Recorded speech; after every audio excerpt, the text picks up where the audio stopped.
I think that there are some misunderstandings from the educational community from what spoken word is and what that means versus what a poetry slam is, and you know all that jazz. But going back to your question, I was a very shitty student.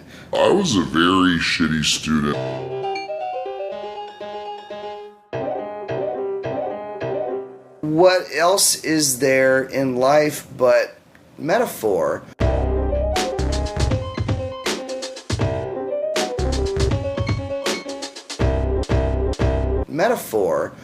Hey everybody, welcome to Groundwater. This is your host, Jonathan Brown.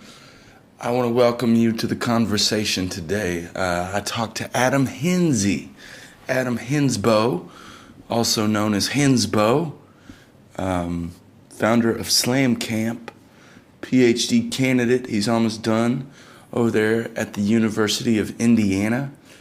He's writing his dissertation on hip-hop and the pedagogy of spoken word. This, full disclaimer, we get real brainy, use big words, and talk about education for a long time. This is the longest podcast I've ever recorded. But it's worth it. I get a little spicy. I'll say that. I get a little spicy. He touches my buttons. Yeah, if you're interested in teaching, this one is for you. Adam Hensbo came to my classroom in New Orleans when I was a teacher and rocked out for my kids.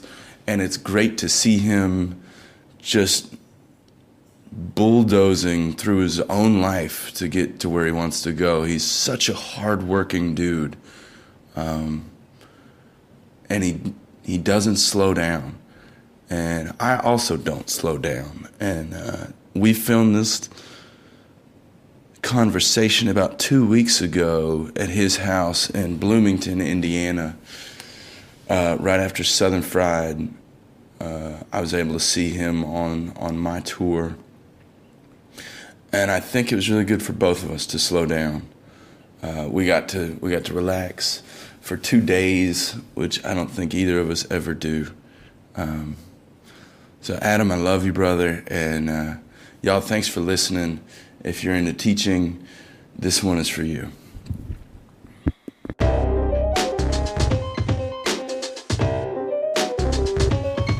Hey Adam, welcome to Groundwater. Thank you. I'm happy to be here. I'm super excited to be here. I'm really excited to be here. We are in a space and we're excited. Yes. What can you tell us before we get started about yourself? Like, what is the elevator pitch of your bio? Because you do a lot of stuff. Okay. Well, right now I am a doctoral student at Indiana University. I am in the Literacy, Culture, and Language Education program. I study what's called youth literacies, which is basically literacies that kids like spoken word and hip-hop and comics and video games. I just started a new job at the Indiana Institute for Disability and Community, specifically in the Center for Education and Lifelong Learning. We do a lot of different work such as research, consulting and professional development for teachers looking to build better assessments for their students, and some of that kind of work. And we're working on some new projects there, and I'm brand new, so I don't really know what I'm talking about that much.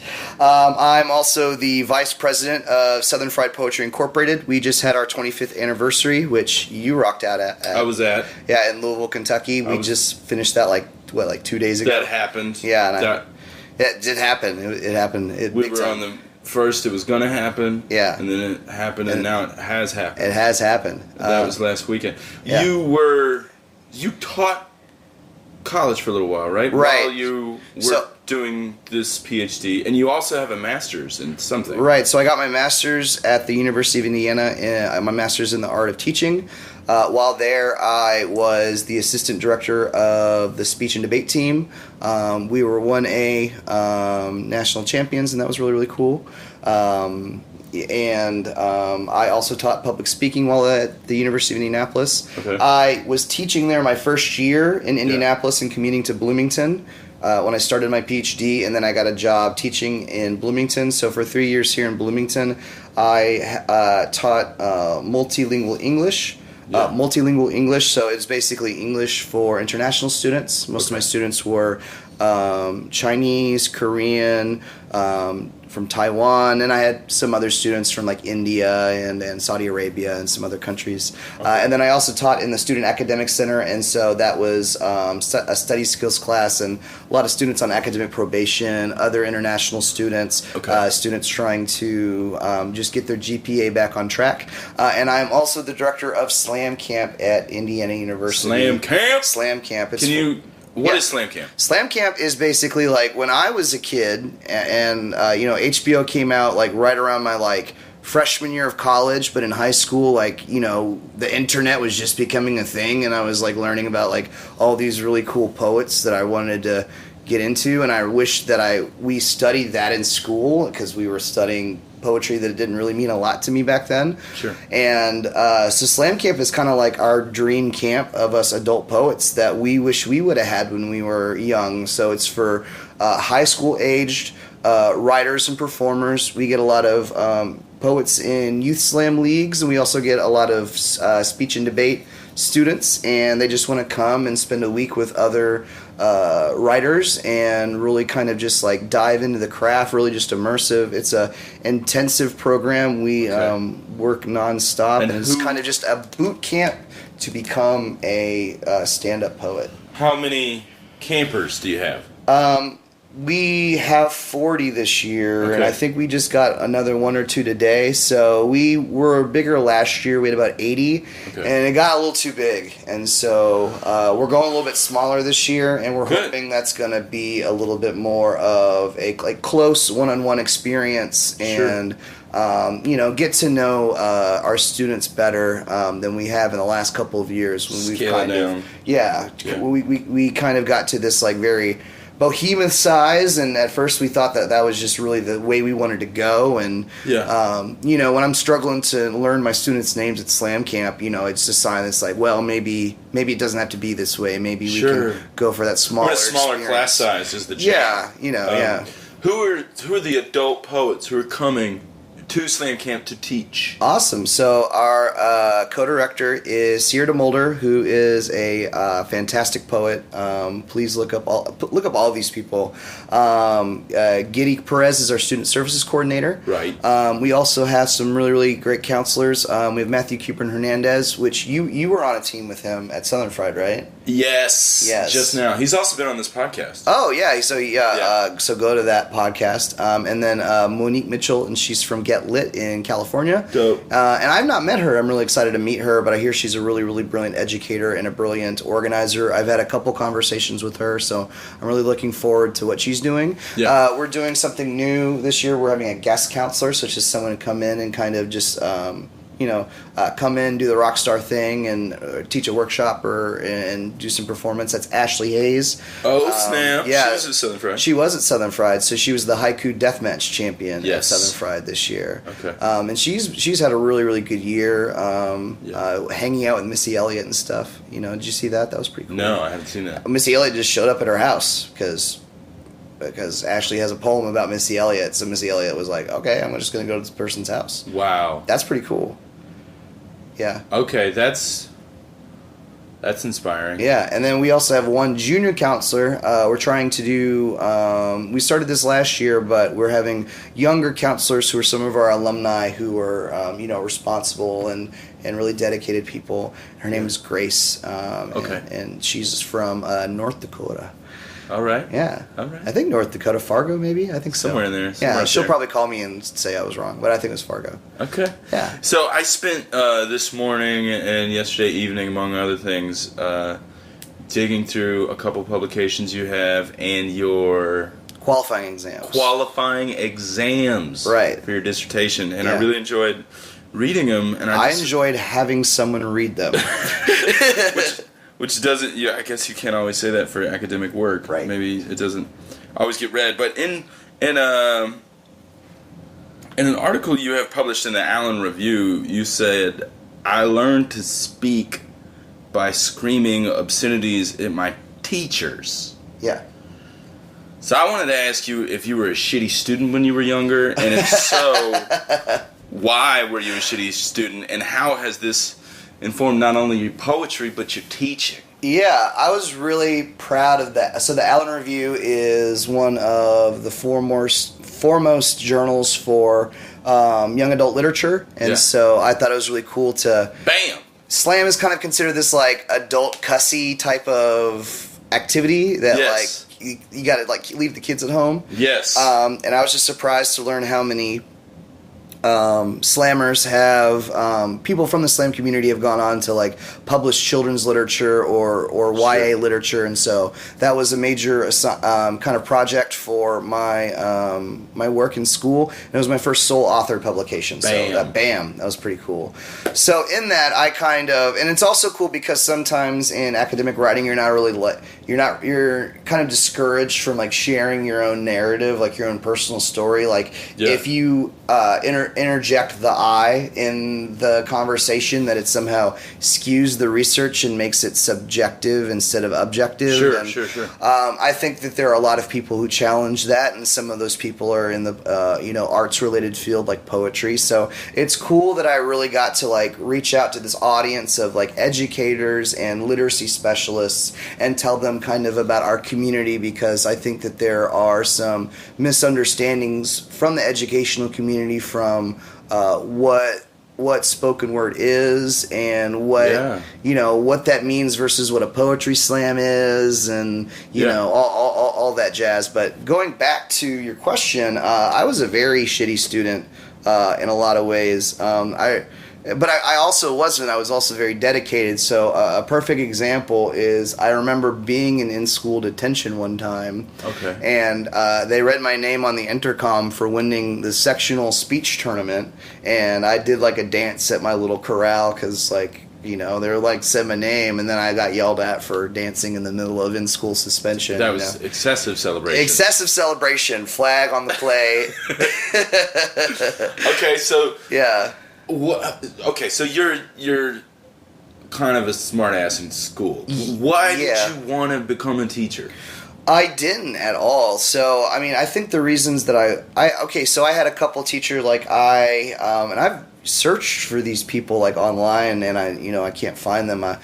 Miss Hawker, my I believe second grade art teacher, was a lifesaver to me when a lot of other teachers really were just flippant, or maybe, I'm sure I put them all through the ringer, but I feel really betrayed by some of my, younger teachers that didn't really have the time for me and other people, but Miss Hawker, Miss Hull, people like Brandon Cosby, several people who kind of gave me the time, and then I invested back in them. And then there are also people, I remember I got in trouble one time because we were writing poems. We were writing, acrostic poems where it's your letters of your name. Yeah. So my initials are ADH, so I wrote what did I write? It was something like amazing dead airspace helter skelter, and I just like the name helter skelter, like the way it sounds. Yeah, and it means discombobulated and messy, and that's just I am discombobulated and messy. Yeah, and my teacher pulled it out because she grew up during the Charles Manson days, and Charles. She thought I was making this joke about Charles Manson. I was like, lady, I'm in middle school. I've barely heard of Charles Manson. That was a trigger warning for her. Yeah, it was a trigger warning, I guess. I don't know. But she we had to fight it with the principal. My mom was like, "Do you really want to fight this?" And I was like, "Nah." So they didn't put my poem in the yearbook or whatever. Right. So it was just things like that, where these very prescriptive parts of school. I write about something in my dissertation where, or not my dissertation, my qualifying exams, it will become my dissertation, about, I had a teacher that just told me, it's proof, it's been proved that Shakespeare is a great writer, and I just, I like Shakespeare, I love Shakespeare, but I just had to challenge that, and, though I wasn't very good at those types of very kind of, prescriptive classrooms, kind of rules and order and spaces, and Another example is I was late getting my Spanish requirement because I was always taking the reading classes because I love reading. Okay. So I had attention deficit disorder, and I had that on my paperwork when I was a young student. And I asked my teacher for an accommodation, and she was like always really scared of the office. And so she like came back, and it's the only time she ever spoke in English because she was an immersion teacher. And she said, this Spanish stuff is really hard for the normal students too. And that's when you knew that you were dumb. And yes. No, it sucks to have a teacher tell you that. Yeah, and they're assuming you're dumb. And she lost any type of buy-in from me. Lost. I used to like pretend to have seizures in the middle of class. I once I held myself hostage by grabbing her stapler, and I stapled my head. Not the best look, but it was a very entertaining visual. So I ended up in the office a lot, But I was also very dedicated in speech and debate. I was in band. I was like the lead in theater. When I was in speech, we were national champions. I was a national champion cartoonist. I won a Quill and Scroll award my senior year when I was a cartoonist on the paper. Yeah. So I was very, very into school. Just not the rules of school. Just not those things. So I didn't want to be a teacher for a long time. I just thought it was a waste of time. I thought it was stupid. I thought it was like a kind of, it was like being a cop, basically. Like I just didn't want to. It can feel like that. Yeah, because you were a teacher for a long, long time too. Yeah. And then when I got into poetry, it just was something that I like. It's like I'm sure we'll talk about it later, but it was just finally me finding my voice. Yeah. And then someone invited me into a classroom, and I just it was the best day of my life. Sure. It was amazing, and from there I just never looked back. And so now I kind of feel like when I'm being kind of pummeled by the grievances of students, I kind of feel like this is karma, this is payback. Absolutely, yeah. For the work that I've put in. That's your belly of the whale. You gotta live in it for a little while. Yeah. So now, instead of flipping out, you could encourage the young person to, staple your face. Do it for me. Yeah. And they probably would put the stapler down and chill out. Yeah. Hey, she had the ultimatum. I held the stapler to my head. She said, Henze, silencio, siéntate. And I said, I'm asking a question. I just want you to answer my question. I'm holding myself hostage. And she was like, silencio, siéntate. So, yeah. And the staple was sticking out of my head. So, comedically, it was a plus. As a teacher, she's got to maintain the party line. Yeah, I understand. Shut up and sit down. Yeah, gotcha. It's the party line. Yeah, I understand. And in that same article in the Allen Review, you say, Slam was my first introduction into multiculturalism and cultural competency. Yeah. Can you unpack that a little? Could you I'm going to mention them later in the article too, but can you define those two terms? What is cultural competency? Okay, I don't know what that is. Well, cultural competency is just the competency to talk to people from different cultures. It's having the just to clarify what I meant by that statement before I go more into the definitions. So when I was in I was born in Tennessee, but my formal years in school, I grew up in southern Indiana. I literally grew up next to a cornfield. So a lot of white Catholic, white Protestant people around me all the time. And Evansville is becoming a somewhat big city. I think it's the third biggest city in Indiana. So there was a small bit of diversity, but for the most part, most of the people I talked to were white students from working class families, West Siders, and so I only had the opportunity to hear language preferences and attitudes and cultural values and just thoughts about religion and morals and ethics from one group of people from one town that all kind of fit a similar description. So Slam helped you cross cultural lines in a communication way? Right, because one way I like to think about poetry is that poetry is a lingua franca. It's basically a common language that we speak. Okay. And I have friends now that I cherish forever, that I would just, and no insult, no nothing insulting, but I just wouldn't be friends with them if we didn't have this commonality of poetry. And so I've met people who are, and that's why I love teaching with poetry, is because I also teach a workshop in a women's prison, and I've also taught at a military academy before. I've taught in a community center before. I've taught in a hospital and nursing homes before. So poetry just allows you to like enter these worlds and value them in a way that you wouldn't. Yeah, and really share with other people, So, we just got back from this 25th anniversary competition, right? Right. And we had poets, so you're from New Orleans, I'm from Indiana. We had people from Denver and Baltimore and Atlanta and Florida and the Carolinas and all over. And so these people, have different ethnic backgrounds, different values, and poetry also allows you to travel to different places. And so, like, I've done poetry in churches, and I've also done poetries in basements and like on a rickety stage in the middle of a cornfield. I've done poetry out of the back of a pickup truck, before. And So that's dope. It's kind of like I used to think about it like that. That spoken word was almost my passport. It allowed me to enter other worlds that I might not enter otherwise. Right, yeah. I want to bounce off of that for a second, and this is a left field question. Sure. But can you explain to me what because I was at, if you can just say, like, I have no thoughts on that because I wasn't there. Yeah. But can you explain to me what happened at CUPSI 2017 and your understanding of what happened? Sure. Ooh, and your that's a feelings good question. about what happened, because I wasn't there. I don't know what happened. And in my own life, I've only been to CUPSI once. I had a really good time, but it was like when I was an actual undergrad. I went to CUPSI. Okay, I feel, just a disclaimer, I feel a little hesitant to talk about it because, first of all, I wasn't there. Yeah. But then, and also because I wasn't there, I'm also like...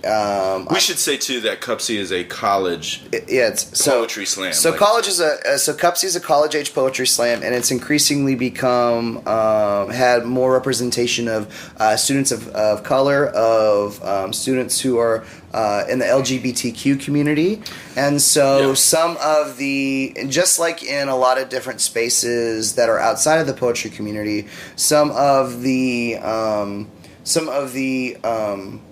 values and calls to action have become more urgent because globalization and technology has kind of given a lot of people a platform to say how things are operating are unjust and we need to fix these now. And as someone who is a older, I'm 34 and I'm a white male poet, and I'm also in charge of some of these institutions that are representative of an arts culture that is very much both multicultural, but it's also very much a I would say Amani Perry talks about this, that hip hop can simultaneously be something that's multicultural and it can also be a black art.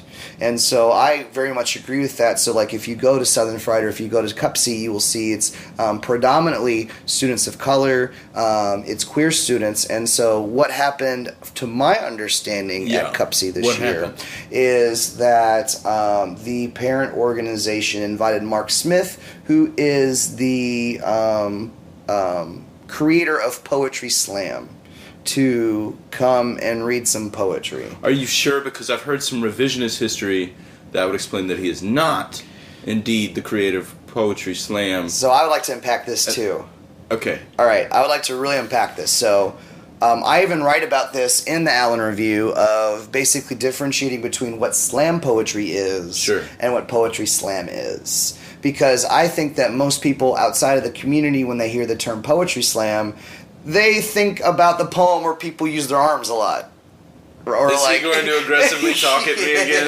Yes, whatever. But, this is an art form that has influence from all kinds of different cultures, indigenous cultures. There are aspects of spoken word that are carried over from, the griots, from West African traditions, from Middle Eastern traditions. Yeah, I mean, spoken word goes since the beginning of time. But, before the age of print. So when someone says Mark Smith is the creator of Poetry Slam, a lot of people who don't know what Poetry Slam is think that he created this, multicultural, beginning of the earth art form, which is wildly not untrue. true. Wildly untrue. Yeah. What Mark Smith did is invent a dumb game in a bar, which is what Poetry Slam is. Yeah.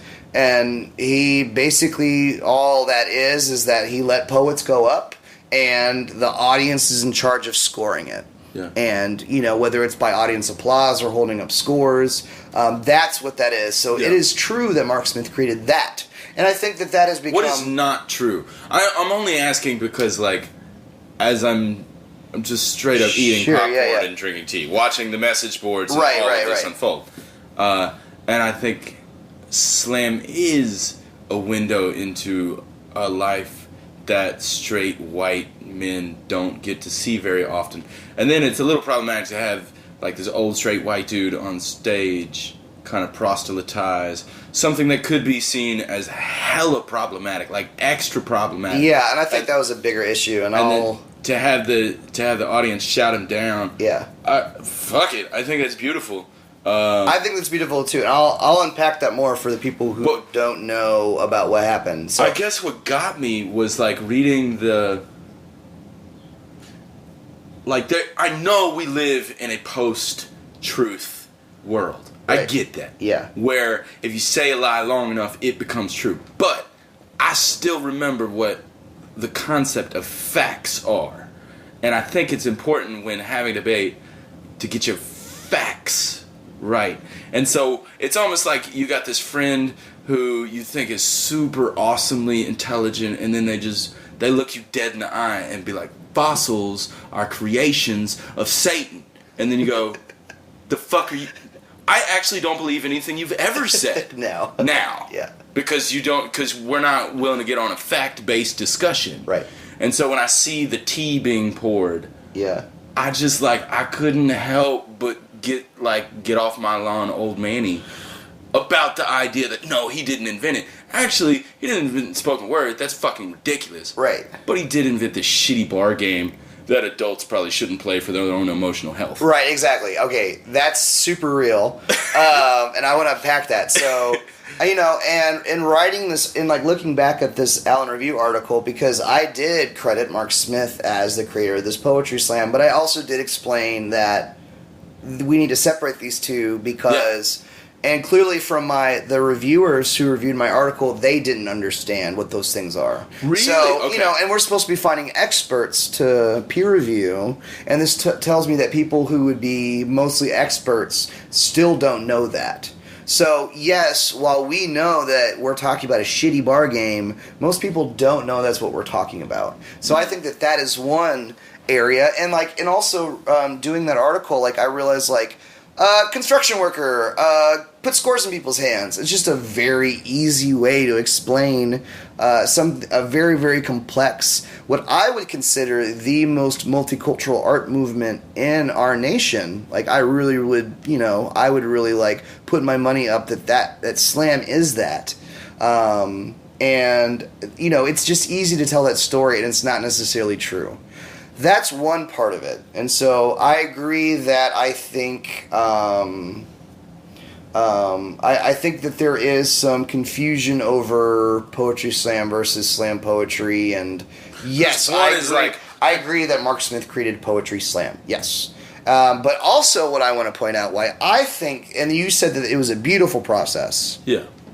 This is why I think it was beautiful, and this is where I ultimately think that Mark made a mistake. Okay. Despite, and Mark is Mark read some poems that are very contrary. Mark was kind of about some different things. He doesn't think that slam should be glitzy. It's supposed to be very community, and Mark doesn't like rock stars. So one of Mark's poems was just kind of calling out rock stars, and when you're speaking to a bunch of young little rock stars. Well, I'm actually a rock star myself. Yeah, so you are a rock star. I am offended by that too, because I am also a rock star. But I get it. I mean, yeah. Okay. But then he also No Kings. I get it. Yeah, he also wrote about but then that's the thing, is that he still insists that this so what thing happens. So it's ironic because he does want to be remembered and put on this pedestal, even though the language of it doesn't seem that way. And one of the other poems he read was Old White Man Whitey, and it was basically about how white people are also marginalized. So just the tone matched with the optics, matched with the poems. Just hella wrong. Just a bad choice. Bad choice, but ultimately, Mark created a way for the audience to get the person off stage that they think just is fucking up and then needs to get off the stage, and that's what slam is. So in a way, he fulfilled his karma. That's why I thought it was beautiful, right? And at first I felt a certain way about it because understand Mark Smith has been in my home.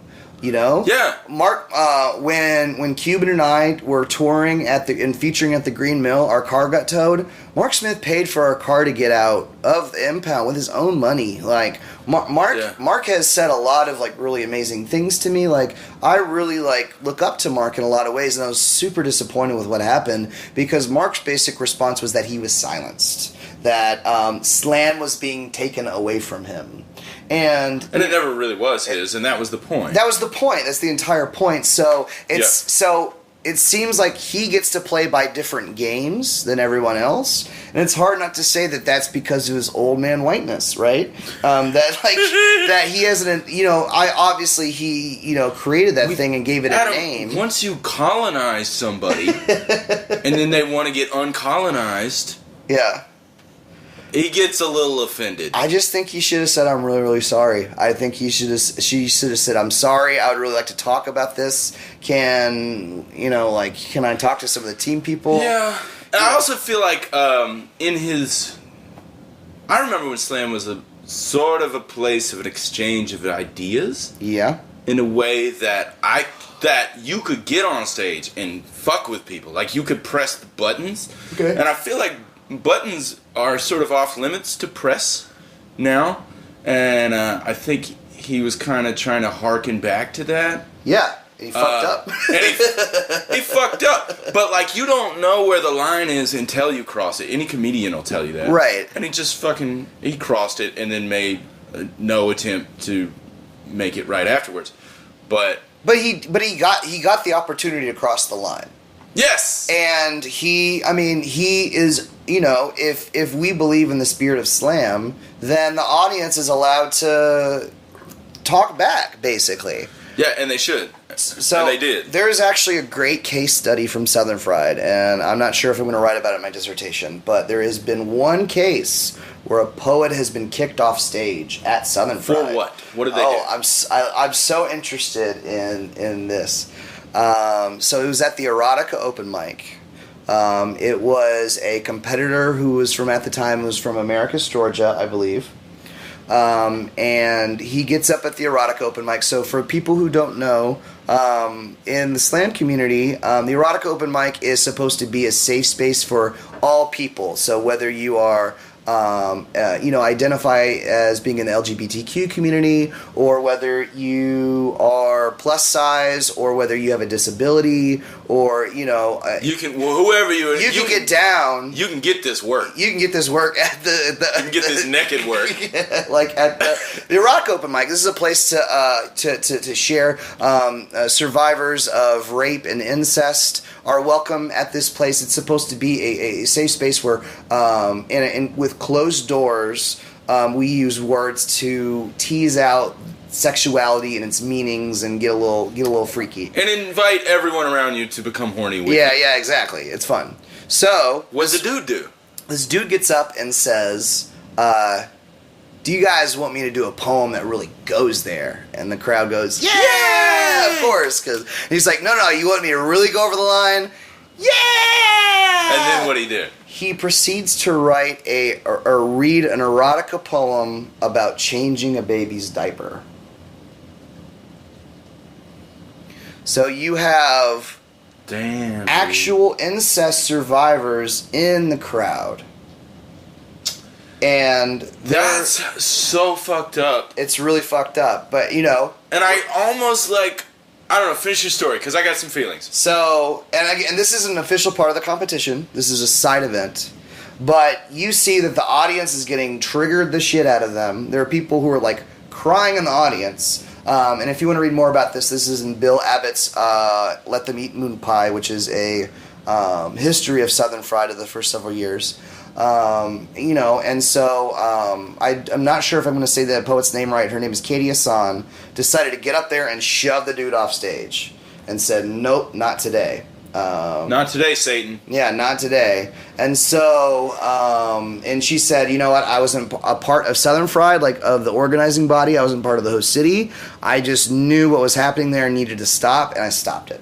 And so the guy wore tape over his mouth at finals the next day because he basically claimed that he was silenced, that his voice was taken away from him in a space that's a free speech space. But this is the constant thing that we have to remind people about free speech, is that free speech is only guaranteed that there will be no persecution from the government.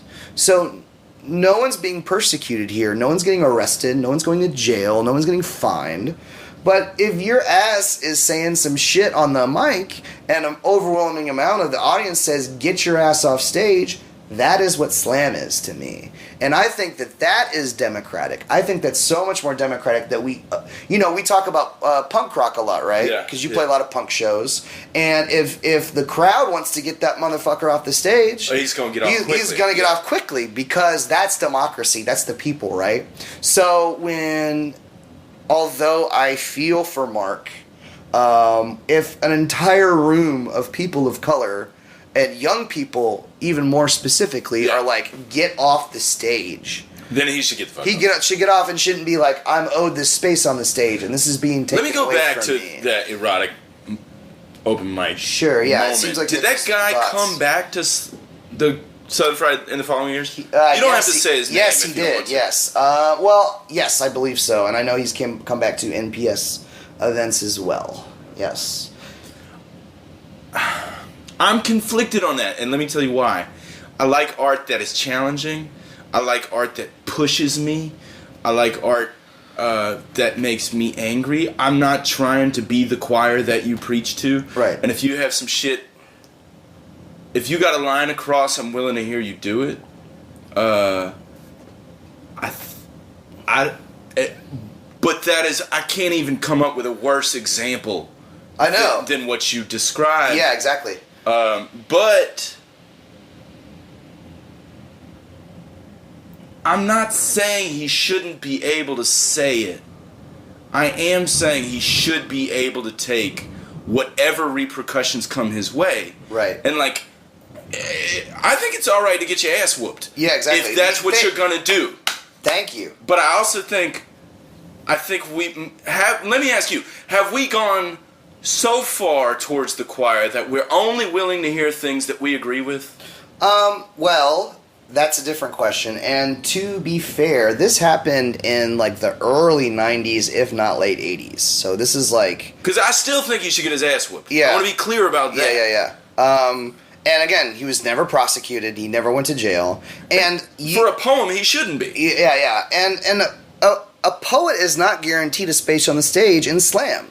And this is one thing that I've argued about with other people, is people, you know, because there's thoughts about the like booing or like the feminist hiss. So if you hear something that's like some misogynistic bullshit on call it out. Like that. And some people are like, well, come talk to me. But I'm like, I am talking to you. While you're on stage. You are on stage. I'm telling you, no, this is a hiss. Yeah. And because slam is supposed to be a populist art form, it is supposed to be the audience's show. And so when people talk about having celebrity judges, when people talk about giving poets more stage time, I'm like, no, that's not the intention of slam. We aren't supposed to have these like qualified judges, because then we're going to just be doing the same thing that the Academy is doing. We're supposed to be bringing poetry back to the corner, to the front porch, to the fireplace. That is what the whole intention of this is supposed, and that's why a stupid bar game matters, because it's a dumb game. And if poetry can be a dumb game, then it doesn't have to be something that's inaccessible. It doesn't have to have a degree. It doesn't have to be a certain race or gender or sexuality. You know, it basically is open to everyone. Kristen O'Keefe Aptowitz talks about this in her book that's about New York Poetry Slam. The first ever winner of the New Eurekan Slam, the first ever, was a homeless man. Like, that to me is like the testament to this stupid game that we have. And that person finally gets a space. But if he gets up there talking about some baby-loving poetry, he is going to get his ass whooped as well. Like, I agree with you on the ass whooping thing. Now, back to your other point of, will you rephrase it for me? You said, like... I guess what I'm gathering, are we only willing to hear things that we agree with in a slam context? Like, how wide is the range? I mean, obviously, we just touched on a topic that crossed the line. Right. It crosses everybody's line. Yeah. You're a little weird for writing about that. Yeah. We're going to judge you to your face. I get it. Okay. But there's, I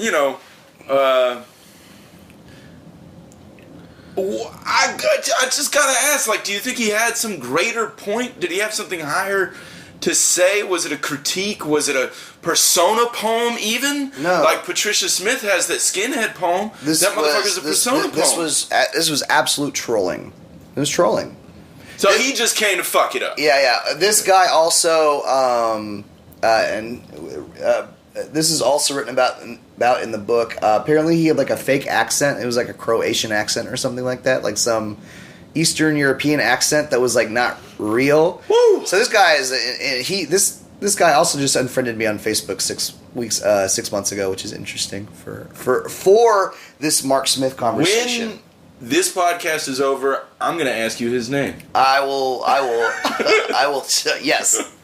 But when it comes down to, I think it's unfair to say, are we just not willing to hear things we disagree with? Because really, my only paradigm for hissing somebody is, are you denying someone else their humanity? So if you are having a baby rape poem in front of people who are raped as babies, then I'm gonna kick your ass off the stage. Yeah, and that's the least that should happen. If you are using racial slurs, if you are talking shit about Muslims, if you are disenfranchising our LGBT community that is a very active part of our arts community, I'm gonna hiss the shit out of you. Now, if you talk about, I mean, we had an argument at Southern Fried this year about, I think the game Tekken is a shitty game. And we had an argument about it. I'm not going to hiss someone because they're doing a poem about Tekken. I don't care if someone like gets up there and they're talking about like, I love neoliberalism and we need to invest in Wall Street. If someone is talking about like, like, hey, let's give police officers a chance as long as they're not like dismissing the life of a person. Right. Then I'm going to like sit there, I'm going to clap for them, and then I'll talk to them after the bout. But if they're talking about, like these hoes, I'm going to hiss the shit out of you. That's my personal feelings on that. And if that makes me intolerant, maybe I am a little intolerant, but I know that as a white person who is very much responsible at listening to the concerns of a arts community that is very much made up by people of color, I think I have a responsibility to let other white dudes know, like that guy, that they don't have a free check to cash, that they are supposed to respect the mic. And respecting the mic takes listening to the feedback of your community, of sharing art that not only challenges but like fosters growth. Yeah. And I think that some of that is lost in this, like, if I hiss, I'm denying someone their free speech because it's simply not true.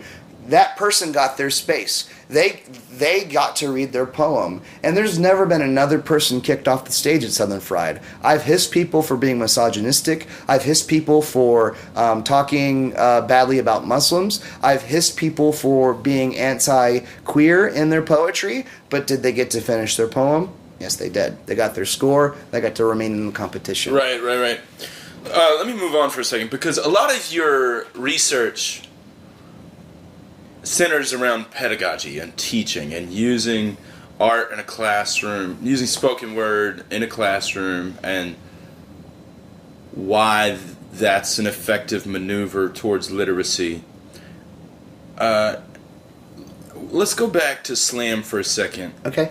Is there an age limit? Let me explain.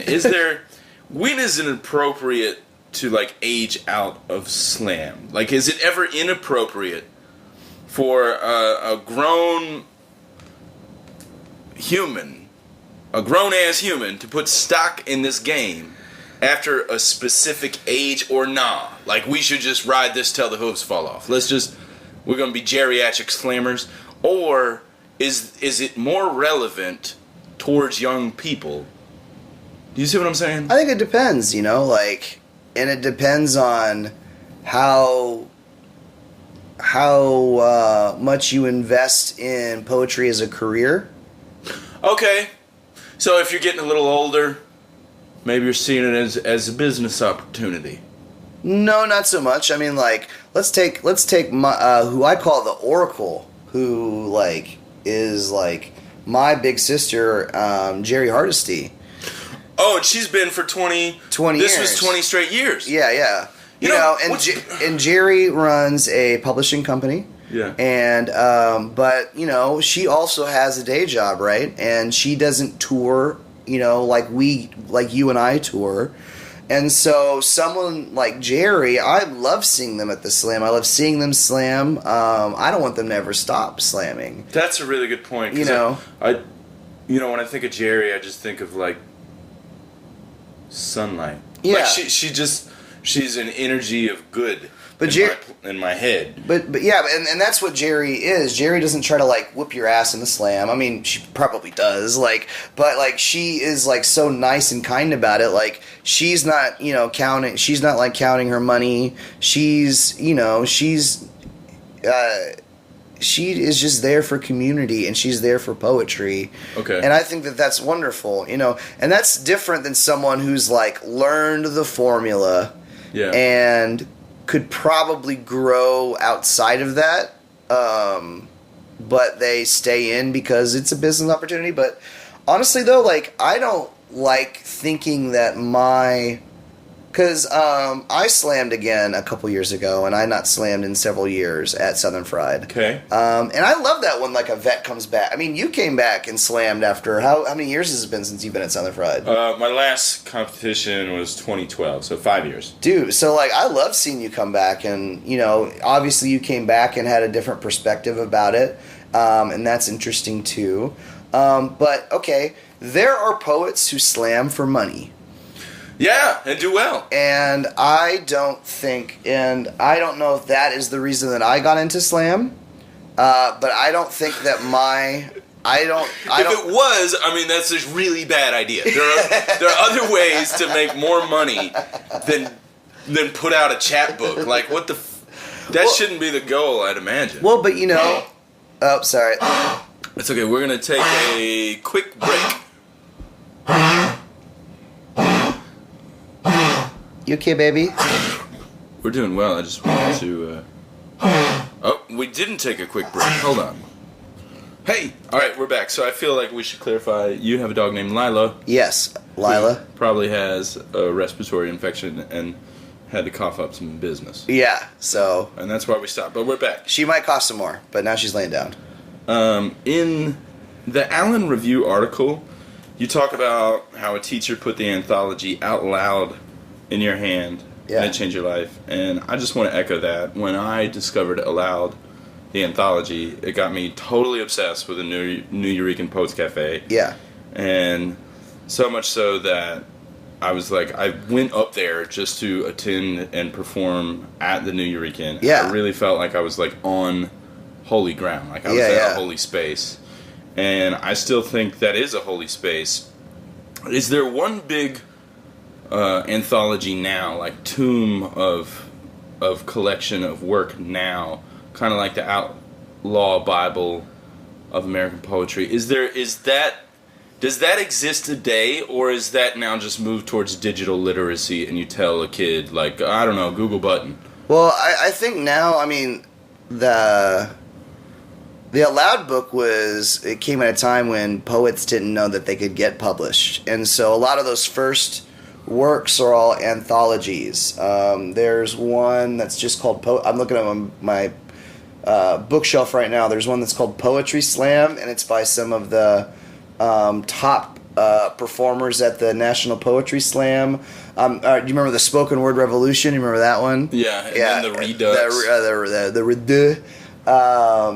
So they had the Idiot's Guide to Slam Poetry. There's one that's called Butterflies and something, which is about... Is there one now, though?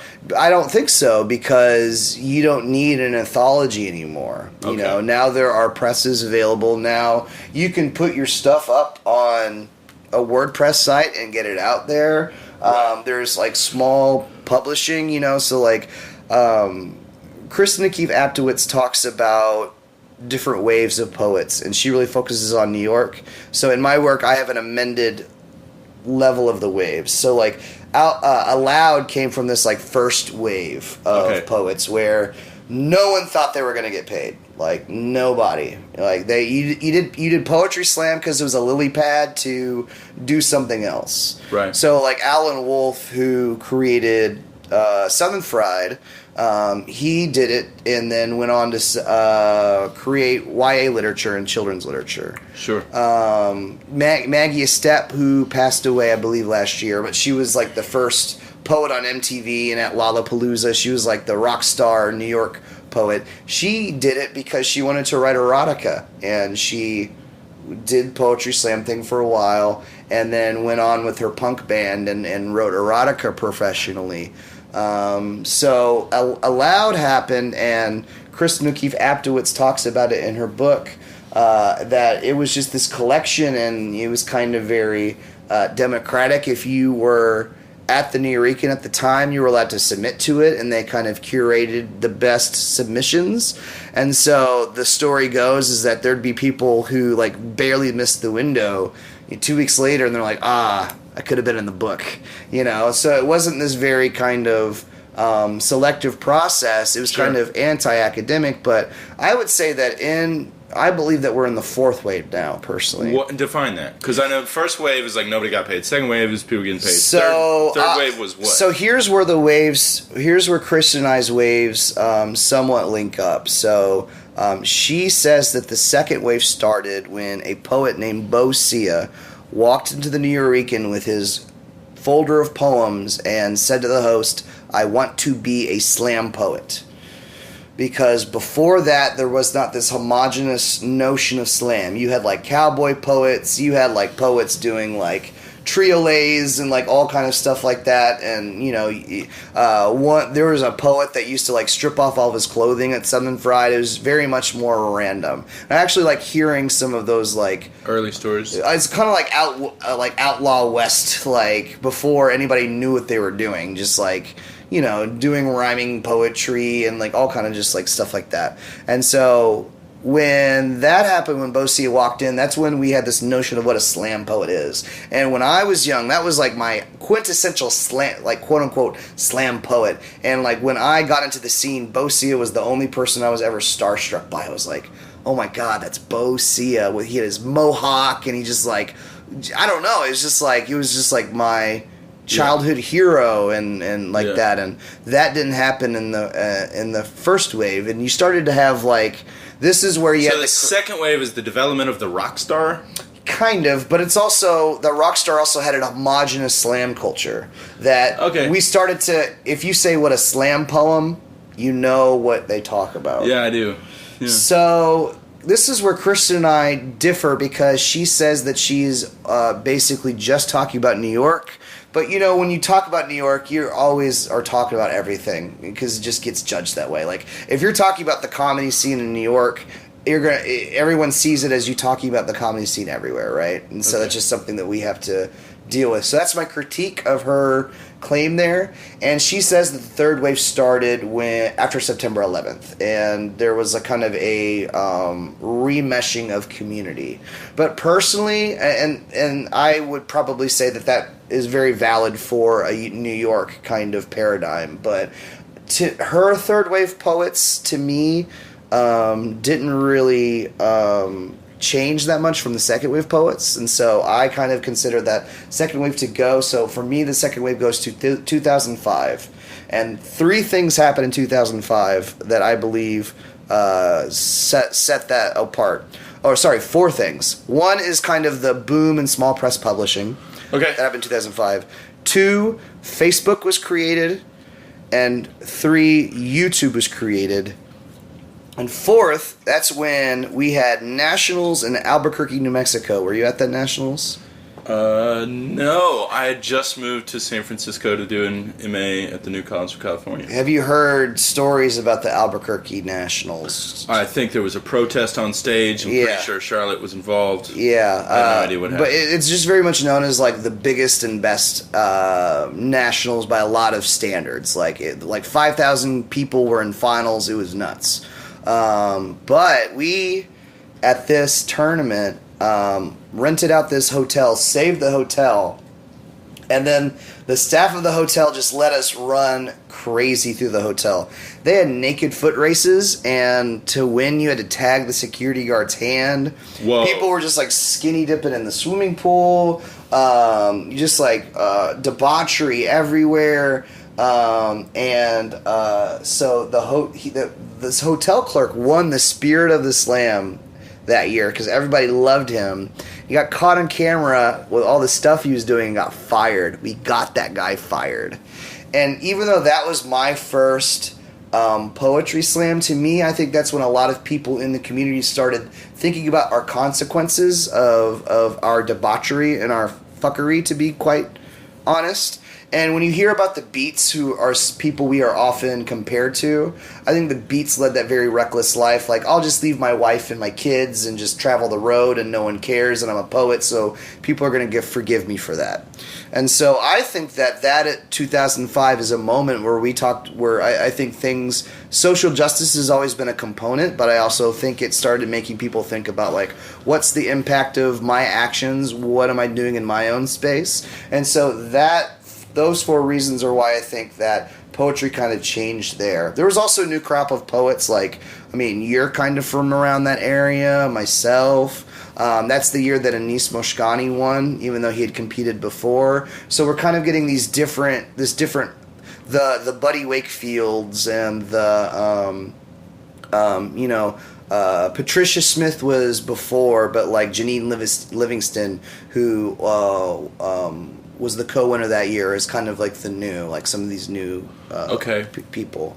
And then I would say that the 4th wave is when 2 things that kind of, and I haven't really thought about it. I think we're going to have to take some years back to look at when it happens, but I really think it is the rise in youth competitions. Okay. And those have existed for over a decade, but now they're like the big thing. Yeah, they're huge. They're huge, and they're like kicking the adult slams butt, to be quite frank, both in organization and size. And then also, even though in 2005 we had these new things like YouTube, viral marketing is very, very new in the poetry community.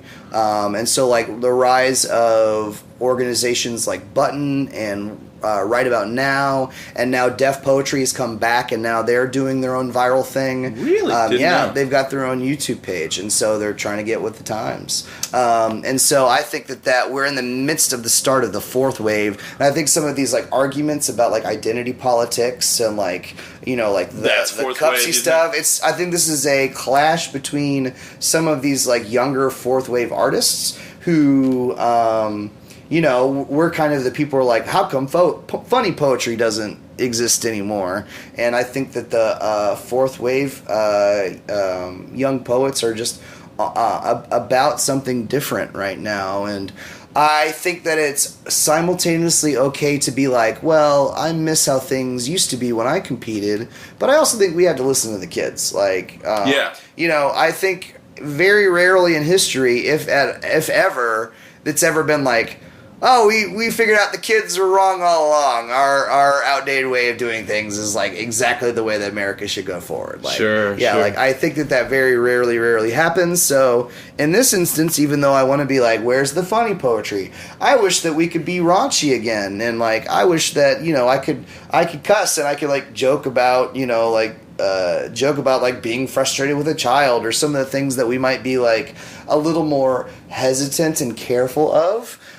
Maybe those are good things, and maybe they are helping us grow a little bit more. I think that obviously there's a positive and negative to all things, but I mean, I ultimately think that we should, as older people who I believe I belong to the third wave, I think we should listen to some of these new artists because they're beating us in the slams anyway. Yeah. So we might as well listen to what they have to say as well. Absolutely. And in your comprehensive exams, you have the quote that says, I hear the poem with my hands.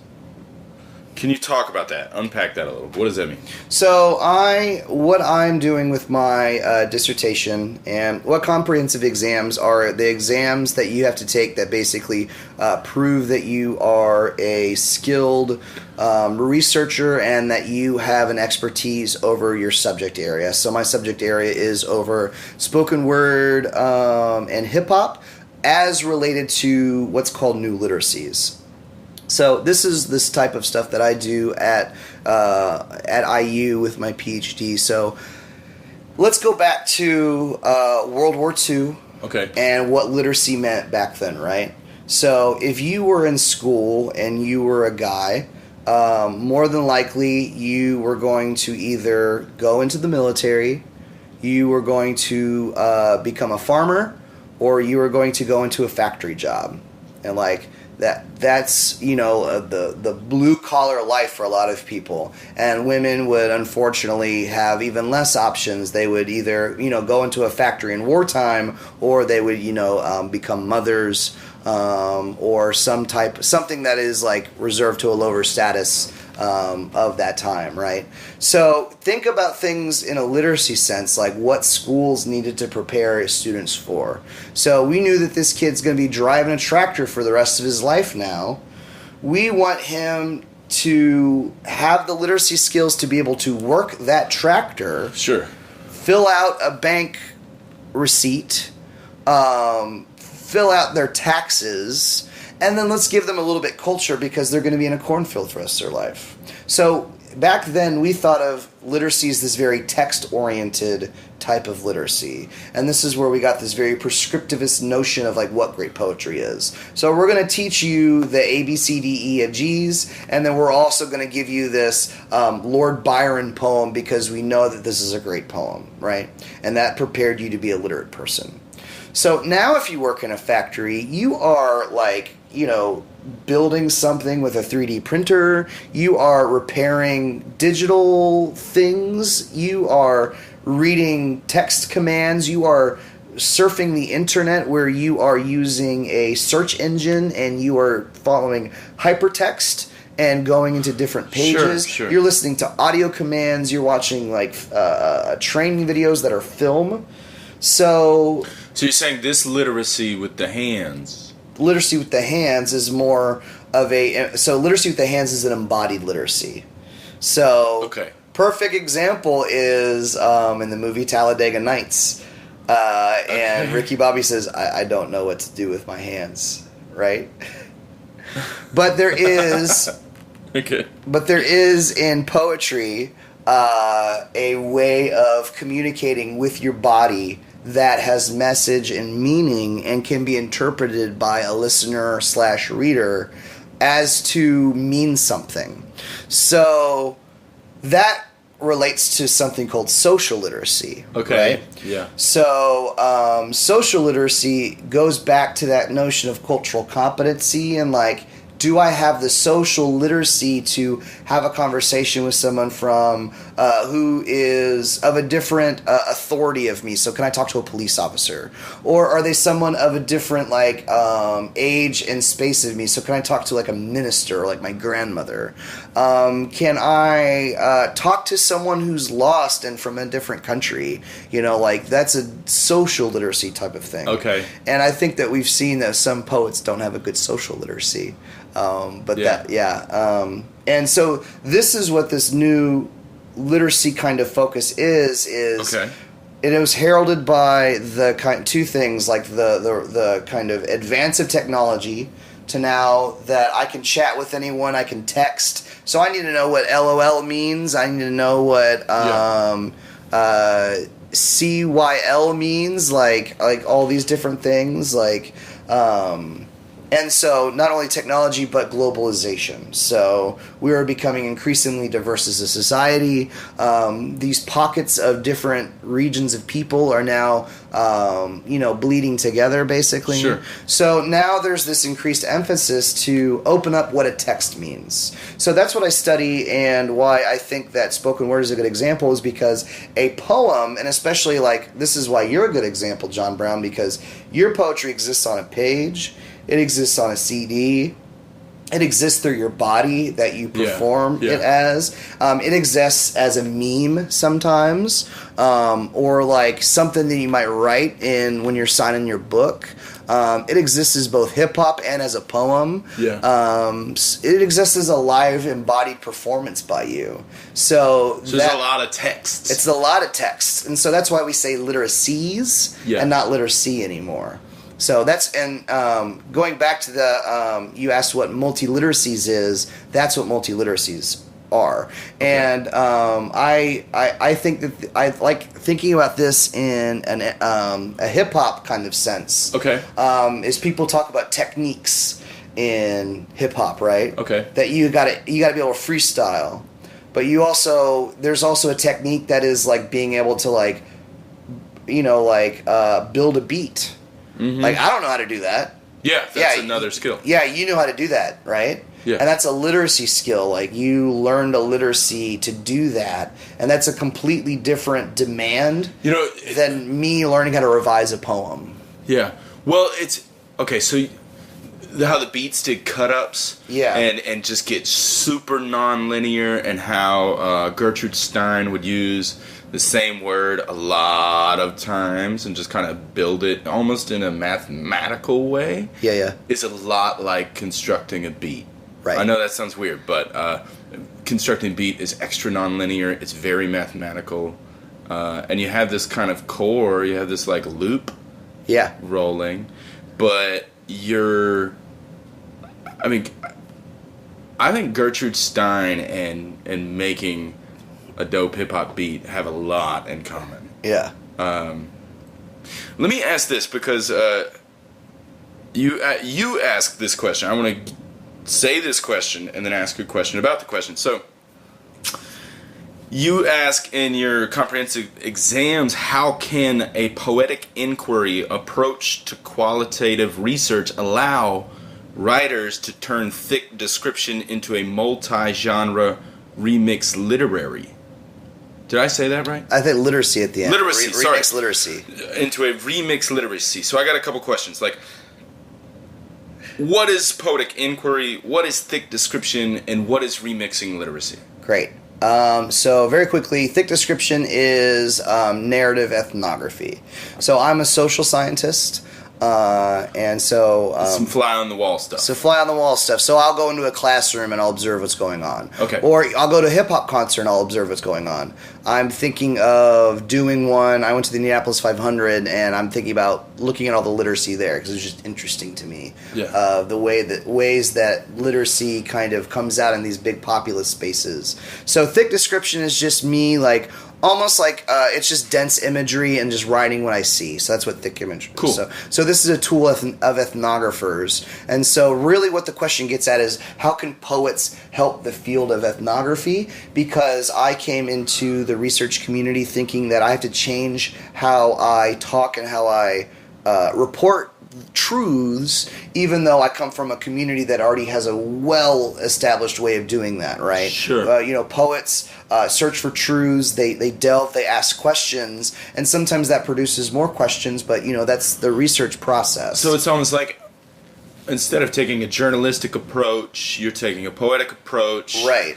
To ethnography. Right, and so why I call that a remix literacy is because our notion of writing in academic writing or a professional essay is very linear. Sure. It has like one cohesive voice. So even if we are a team of researchers, we're 5 researchers, we strive towards this linear voice, which if you've ever been on a team with somebody at a poetry slam, when have you ever had a linear voice in anything? Sure. Right? So at that moment, you have to question, like, where is the room for discrepancy? Where is the room for multiple interpretations? Where's the room for conflicting voices? Where can we have multiple perspectives or multiple approaches to the same data?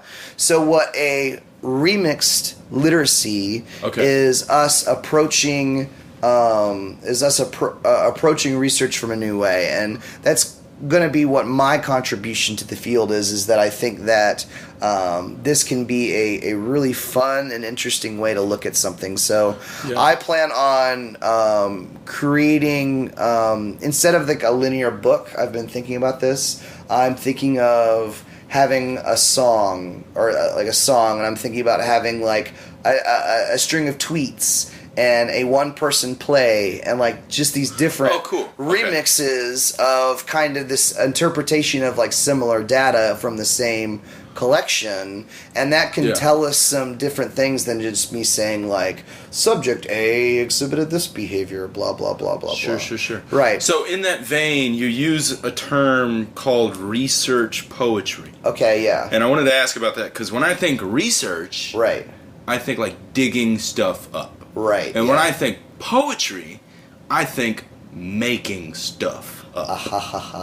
So like one sounds like an analysis of data, and the other sounds like a creation of data. Sure. So as a research poet or as a creative ethnographer,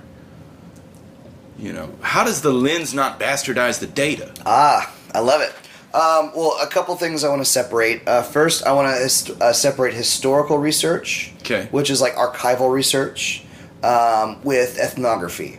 So, like historical research, let's say like I'm studying Gertrude Stein, for example. Yeah. I would like pour through her old letters and like some of her old books, and like that's a notion of research that we really consider. Yeah. That's different than ethnography, where I will literally like sit in a classroom and like write notes about what's going on, and it might be about language, or it might be about behavior, or it might be about attitudes or fears or something like that, right?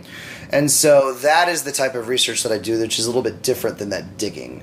It's more of just like, and that's where I use thick descriptions. So I'm expected as a qualitative ethnographer to paint a very vivid picture for the audience there. And in that sense, it's impossible to be an objective, like, researcher who's looking at a microscope at a bunch of beetles. That's a little bit different than being a person in the middle of a classroom talking about how a student is necessarily behaving and being reprimanded for their behavior. So is it like a hyper embrace of the lens at which you see the world through? It is being transparent about what the lens is. And so Peshkin wrote about this in the 70s, and there was kind of this pushback against qualitative inquiry and ethnography at the time because of this like comment of like, well, if you insert yourself, if you insert this lens, then you are producing the data basically like it's unfair, you're skewing the data basically. Sure. So Derrida talks about the ethnographer's plight, that presenting data as is doesn't work either, because that's not a factual representation of who that person is either, because you're stripping away context, you're stripping away nuance. Even if someone like has a transcript and they have a twang, that presents layers to who they are, and that adds analysis there. So a lot of times in qualitative ethnography or qualitative research, you might have a social justice lens or a feminist lens or a critical race lens, but you're just supposed to establish and be transparent about what that lens is. Okay. So even though this is a standard, there are still people who scoff at poetic methods such as metaphor, illusion, persona, voice. Some people kind of scoff at these things as being outside the realm of what qualitative research is, when what else is there in life but metaphor of comparing one thing to another thing? What else is there in drawing back to the words of another author to describe a situation now? Sure.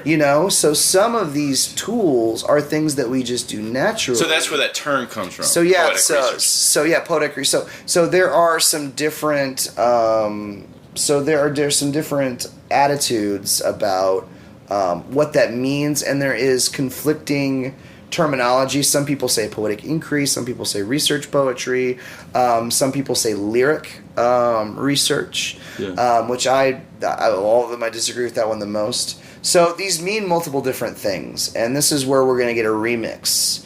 Because typically when you see a book of poetry, you're going to flip between a tanka and a ghazal and like those different things. And so we're not always expected to approach things with the same linear voice. We wrench it like it's in a poem. So there is research poetry where we take the transcript of someone's interview and shape it into stanzas. Okay. There is a type where you omit lines and create erasure. There are times that you can ask students, instead of responding in an interview, respond by writing a poem. Yeah. There's like a multitude of different ways. And so there's some notable research poetry studies. There was one that was done of a Jewish nursing home, and people talked about their sexual identities in there using poetry. Okay. And poetry allowed them to kind of get past some conventions of things you don't talk about and things that you're not supposed to discuss openly. Yeah. There have been ones of people in, I think that there was one that was HIV support group, which was really, really important. I did one, or I've done a couple. So one I did is, and I just presented this at a conference in Champaign, Illinois. I visited 5 different schools in England, in Yorkshire, in Bradford, in Leeds, England, and I decided it didn't seem right to me to just like tell a story about it, because you've traveled and been in different places. It's sometimes a little jarring, and sometimes you feel a little alien. Sure. So I wanted to write it like a haibun, which is an integrated form of haiku and prose, because I was constantly scattered, moving from one school to another. I didn't really always understand things. Things were very kind of non-linear, and Sure. like sometimes I'm looking at the bathroom wondering how the faucet works. So I kind of like cut between these moments a lot. And so it made sense to instead just say, I went to this place and we had fun, and then I went to this place and we learned this. It made more sense to write it like a haibun. And what's interesting about haibun is you are not supposed to really refer to like abstractions like your feelings or your like kind of sense of self. You're supposed to kind of talk about the mood of people through the environment. And so that allowed for that thick description, because I was allowed to just like use very descriptive imagery to talk about everything around me. And it was more fun because it was a poem. Yeah, that sounds super fun.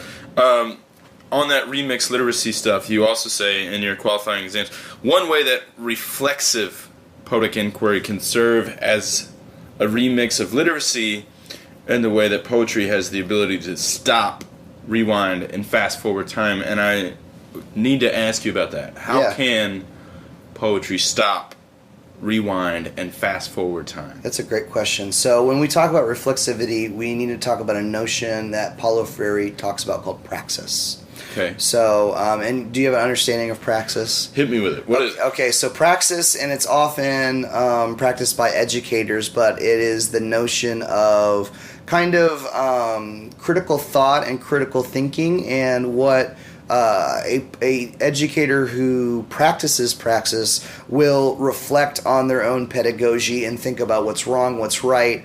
Will go through an inquiry process to repair that and fix that in order to push forward and have a better inquiry. So one quality of poetry that is very positive is that, and if you've ever been to a poetry slam before or a poetry reading, you see that it's a lot of reflecting on time. It's about a certain spot or certain image that you look back upon, and sometimes you might change your interpretation of that.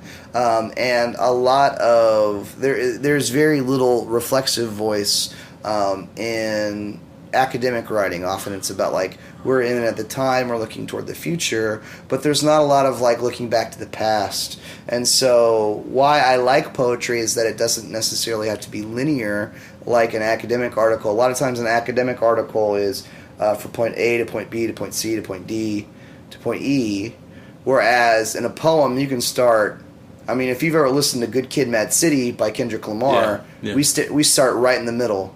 And then we fast forward 30 years, well, not 30 years, I guess 15, around there.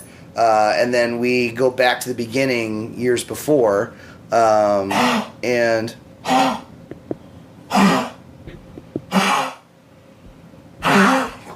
for those listeners out there, that is our elderly friend Lila, who needs a break. Yeah. Actually, hi, we're back. And we were talking about a time machine that poetry allows us to enter. So, Adam, where is this time machine? Will you just reread the question again? How do we go? How do we stop, rewind, and fast forward time through poetry or through remixed literacy?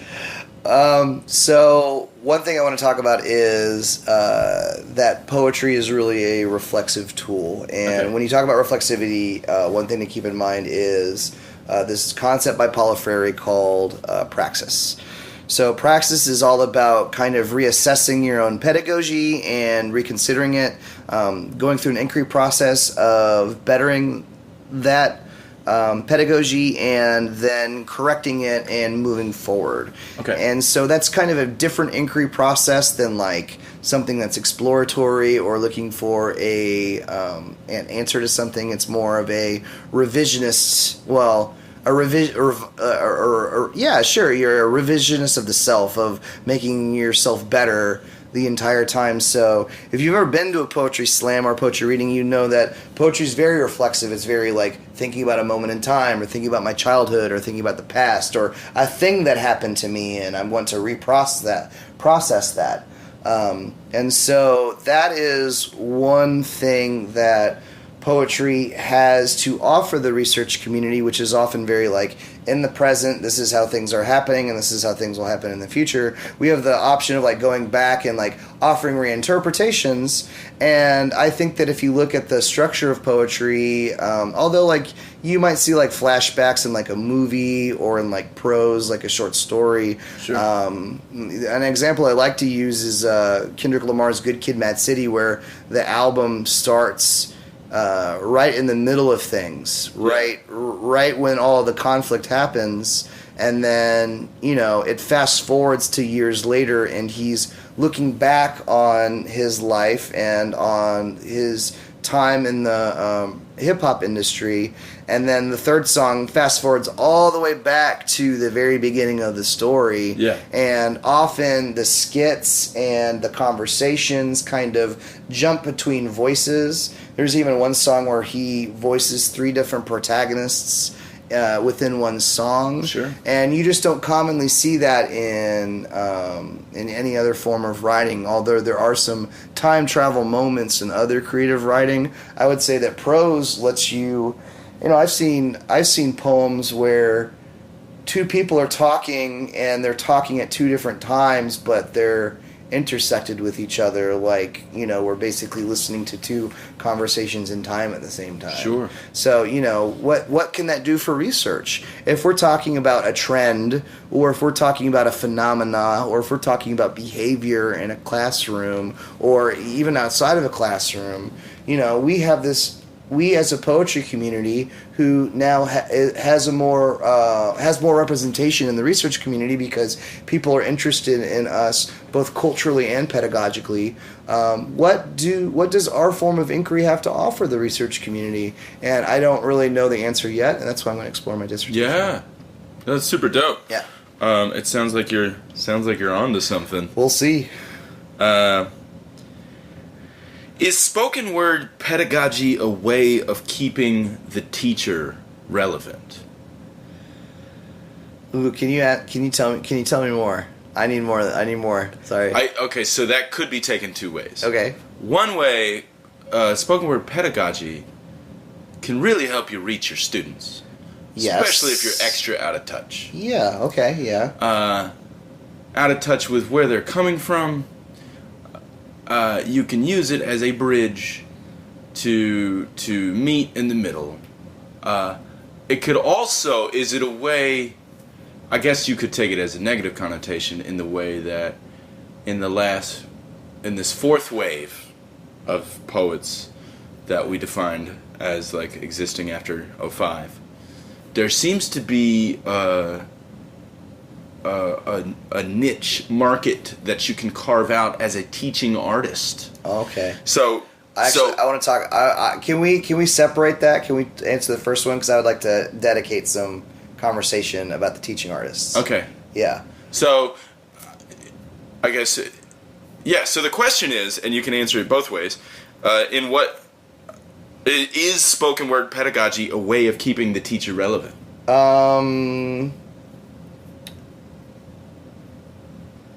I think that the purpose of being an educator in a new literacies world, there's a couple different. So from the top down and the bottom up. From the top down, I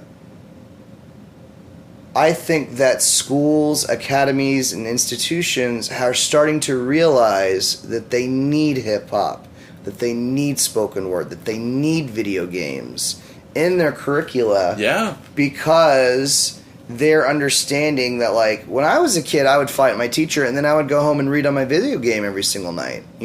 I would, like, pour over, like, the notes, like, the lyrics of my Smashing Pumpkin CDs. Sure. Like, I was devastated when Wolverine lost his adamantium. Like, and these are, like, really important literary things to me, and I'm lucky that my mom was a librarian and a cool librarian, that she really saw importance in those kind of activities.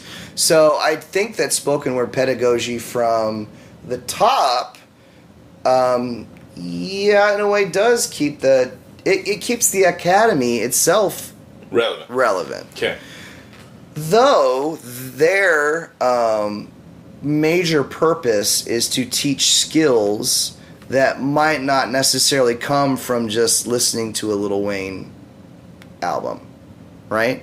Yeah. So the purpose is to use texts that are very close to the home lives, to the communities, to the friendships of young readers. Okay. And to then build a notion of, okay, how can I be critically literate in this space? So from the bottom up, I've heard so many students when I'm in a poetry workshop say, well, I don't really write poetry, I just write raps. And to me, that's just so silly because, well, it's also sad because that says to that young person that they have a literate talent that other people don't have, but it's worth less than what is presented in a school. And what I believe spoken word and hip-hop pedagogy is it shows that these techniques that we speak of, that young people have them, and their teachers may not. You know, but even someone who's very, very talented needs to read more, needs to learn more of artists in the genre. So this is why I think a lot of people get spoken word pedagogy wrong, because I think that a lot of teachers come into the notion of like, oh, well, I'm going to tell the kids about Public Enemy, and I'm going to tell them about this poem that I saw when I was 20 years ago. Hey, you guys know who Taylor Mali is. No offense to Taylor Mali. Like, he's got some fine poems, but, like, sure, that isn't necessarily relevant to something that a young student from Indianapolis, where I used to teach, would necessarily get. So, like, even as someone who loves hip-hop, who, like, I've got a hip-hopper in my house right now because, like, I'm friends with hip-hop. The hip-hoppy folk. Yeah. The rap that I listen to, most of my students hate it. Yeah. They hate it. Yeah. So it's not my job to like smash on them and say, no, you will understand why Danny Brown is so great. Like that's not. No, don't do that. No, don't do that. And then I have to grit my teeth when my student like really loves Lil Boosie. And I gotta like be like, fine. I mean, living so close to Baton Rouge, I'm gonna be honest with you. I have a soft spot for Lil Boosie. What about Webby? Webby too? No, not as much as Boosie. All right, we'll diss Webby then. Yeah, I think a spoken word curriculum, when done wrong, can look hella corny, super inauthentic, super corny. And you know, I think it's dope that the teacher's trying. It's dope that the teacher is saying, like, maybe let's put the canon to the side for 2 weeks, but while we get into this new unit. But there's a lot of opportunity for guys like you to come in and show teachers how to do it right. Right. Now, getting on to the second part of the question. What do you think about the emergence of teaching artists now? I want to first hear what you think about it. I mean, I think,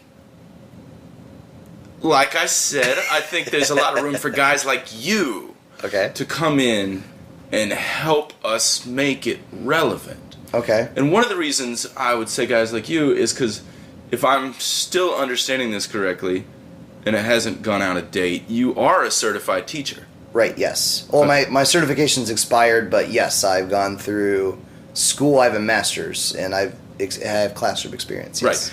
So there's a difference between someone who studied education, who is a certified teacher, who has even sort of the social skills to be in a classroom. Right. I'm not just talking about, the canon, because kids don't give a fuck about what you have to say if they think you don't give a fuck about them. Right. I mean, this game is about relationships. This life is about relationships. So I need someone with credentials, not only like, can you pass a background check and you got a couple poems memorized. I need more than that. Okay. All right. I want to ask one more question, and I'll stop evading your question. So we've talked about this before, and it seems that your kind of thought about it is that there needs to be some type of formalized training process and like apprenticeship almost, right? Like that you need to that this. I mean, I'm all down for the hustle. Right, yeah. And if anybody can get $500 to go into a classroom for a day because you're hot on YouTube right now, congratulations. Yeah. I think we owe kids a great deal of respect to treat them accordingly. And I think without proper training, I think just random youth organization pops up here. The dope poets in the community like to go into schools because it looks good on the resume. And these young kids got more Instagram followers than you could ever fucking imagine. Right. Now, they like your shit and retweet it. Now your career has blown the fuck up because 16-year-olds think you're hot. Right. I think you're an asshole. Right. If you do that. Okay. I'm personally think you're a piece of shit. Because... I'm not speaking for everybody else. I personally think you're a piece of shit. No, I wanted to hear it. because you're not making... You are the Little Yachty of poetry at that point. Okay. You are not creating art, you're creating sermons, and you're not appealing... I don't know. I think there is a difference between art and entertainment. And I think if you're going to call yourself a poet, that comes with a large responsibility. If you're going to call yourself a teacher, that comes with a different list under it, but it's also a very large responsibility. So if you're going to tell yourself and the world that you're both, okay, you got a really fucking high standard to live up to. Right. And I see it. Do you ever? Let me ask you: have you ever seen it? What is an example of someone not following best practices as a teaching artist? Because I've seen it. Yeah. I think it's weird, and I think it's shitty. I don't know. As a classroom teacher, I was always kind of a mama bear. Like, you don't fuck with my kids ever. Yeah. Even if you're the administration. Right. Even if you're the kids' parents. Like, I will tell you about yourself if you threaten my class. Yeah. So, bringing an irresponsible teaching artist into your classroom is one of the shittiest things you can do as a teacher. Okay. And I know you got feelings about this because you're about to do Slam Camp, right? Yeah. So I'm sure you've vetted your teaching artists as well as you can, and I don't know what the game is like. Like, I'm not in that world, but maybe you have 100 applications to come teach at Slam Camp, and you looked at all of them and then decided that these 4 people were the best in the fucking world to be here. Yeah. I don't know how you do it, but I'm just saying, I think it comes with a great responsibility. I agree. And I think it'd be easily violated. So my big question, though, is like, what is that tutelage? What does it have to be? Like, does it have to be a degree? If you're going to go into classrooms... Yeah. It's my recommendation that you not flaunt the fact that you don't have one. Okay. Right? Because you're in a fucking classroom. Right. That's the paradigm you're in. And we can talk about how in 20 years, student debt will just explode and college degrees will mean nothing. And we're living in a postmodern world where you don't need an education. Like, if you want to have that discussion, I will politely listen to you for about 5 minutes before I get up and walk away. Yeah. But if you're going to go into a classroom setting, I don't think you should tell kids they don't need to go to college. Right. I think that's fucking irresponsible. And there's a whole side discussion of debt. Yeah. And what college means and whether it's cool to go to a 2-year or a 4-year in trade school or master's degree. All that's relevant. Right. But flaunting the idea that you think formalized education is bullshit in a classroom setting is sort of like shitting in your own oatmeal. Like, you're shitting where you eat when you do that. And I think it's kind of disrespectful to everybody who's come before you. Yeah. And it's fuck respect. It's irresponsible for the kids' lives. Right. To tell an 18-year-old, look, man, you don't need to go to college. What you need to do, get your homie with some YouTubes. Y'all just put it online, hope for the best, and pretty soon you'll have a hashtag of your own on Instagram. Like, don't give me that new digital literacy bullshit when it comes to an 18-year-old making a crucial decision about their life. And now you have, I don't give a fuck if you went to college or not, but I really think it's irresponsible to preach that to kids that they don't need degrees. Okay, that's interesting. I want to stop evading your question and start answering it now. All right, so a couple things. As far as Slam Camp, so we pride ourselves in having people of different backgrounds. So so I'm the one person that I'm going through a PhD, and that gives me a different educational experience. I was also in speech and debate, and that gives me a different educational experience. But we also have people who, like a Cuban, teaches in incarcerated learning spaces. And, we're bringing in Ashley Hayes, who is very new to education this year. And we do a lot of vetting. We basically have a short list of people. We discuss, debate, talk about the merits of people. The university itself runs background checks. Some people have more responsibilities than others. Some people are more there in an artist capacity, while some are more of a kind of a lecturer capacity, while some people are more of a one-on-one mentor. And all these duties obviously blur and change, and so that's one thing I've struggled with, I think, as an organizer, is that I want these different people to like fill their different roles, but there is this like established hierarchy by some of these institutions, but also I think by attitudes that persist in the slam community as well. What do you mean by that? Hierarchies someone that can provide a like large group lecture is more important than someone who. So I'll say like I think I'm typically pretty good in a large group lecture, but I'm not as gifted as Cuban is at those one-on-one interactions. Yeah, he's really fucking good at what he does. Really I have been in my classroom a bunch of times. You know, as far as like telling students that they should go to college or shouldn't go to college, I just want to show students, and why I pride myself in Slam Camp being a bridge between these like academic and community spaces, is I just want students to see that they can go to college. And that's an option, because for someone like me, like that, I was always going to go to college. My parents, that was just always the narrative in my household. Sure. And I just want to show students that they can go to college, and that you know, this poetry thing can be a bridge to like get a scholarship, or to get onto a speech team, or to act, or to I've got students who like gone into education and gone into social work because of some of the things that they explored about in a poem that they want to like go cover more deeply. So I do pride myself in having poetry kind of be a stepping stone for some students from a secondary degree to their higher ed degree.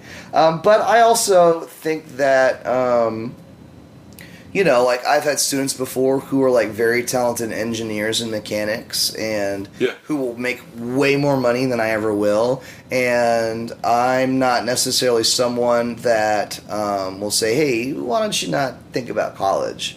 But I'll say, like, when they say college, I don't think college is for me, I'll say, well, that's okay. How can I help you? Like, where can I send you? See, there's a difference between that. Yeah, and then you're saying the people who like pride themselves is like there's another attitude, which is like your 18-year-old who's enjoying Slam Camp and like kind of on the fence about things and says, I don't think college is right for me. And then you look at that kid and be like, well, you know what? It wasn't right for me either. And Yeah. No, you're an asshole. Yeah. That's not the role of the authority figure. And so when you're working with youth, eventually you have to look around the room and go, fuck, I'm the adult in the room. Yeah.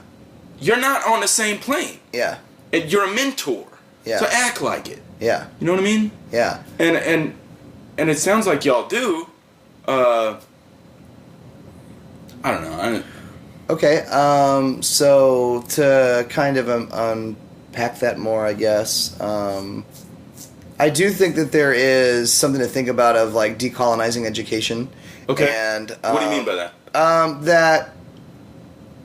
So one perfect example, Pirto talks about there needs to be more standards in poetic inquiry, and that although there's this peer review and it's very diligent for these other art forms, in poetic inquiry we're like, it's a poem, we can just like let that fly. And I disagree with that. I think that there needs to be like, you know, in slam, like people call you if your lines suck, you know, like call you out, like, and that's just the community I come from. And so it's weird to like now like be in an academic community where everyone is just kind of very like kind of content with subpar poetry. And I'm saying that very bluntly. So Pirto talks about like she doesn't think that you should be able to do poetic inquiry unless you have an MFA. I think that's far-fetched. Yes. I think it's a little weird to say that you can't be an artist unless you went to school to be an artist. Right. Yeah. So that's the middle ground that I'm looking for. Is like I definitely think you need to spend your time in the dojo, I think it's really interesting she's even fucking saying that, because anybody who's listening to her probably has a bunch of MFAs. That's a super isolated conversation. It's a super isolated conversation. And just as... Well, and that's what's crazy. I didn't even know about this notion of poetic inquiry, and there are an increasing number of poets from the slam community and just people on the periphery of the slam community who are now going into the academy because it's more of an accepted thing now to do. Yeah. And I didn't know that we had this tool to like research our own, basically our own community. But I do want to say, I started out as a teaching artist, and my first workshop was in a juvenile detention center. And the reason they let me in there is because no one else would come in there and teach poetry. And so I made a lot of mistakes. But to be quite frank, and I'm not sure if this is the way that it's supposed to be, but it's the way that things are, is that many of our prisons and our juvenile detention centers and our assessment centers and our alternative schools are hurting so badly for students to have conversations with people from the same neighborhoods, people from the same communities, people from the same cities, to go in there and to share their work. And sometimes those people would be failures as classroom teachers, and I would have at that time been a failure as a classroom teacher. I cut my teeth there, and I remember calling kids the wrong name and hurting kids' feelings, and it was appreciated though because I was there and other people weren't there, and other people who could have those degrees would never set foot in there because they didn't have to.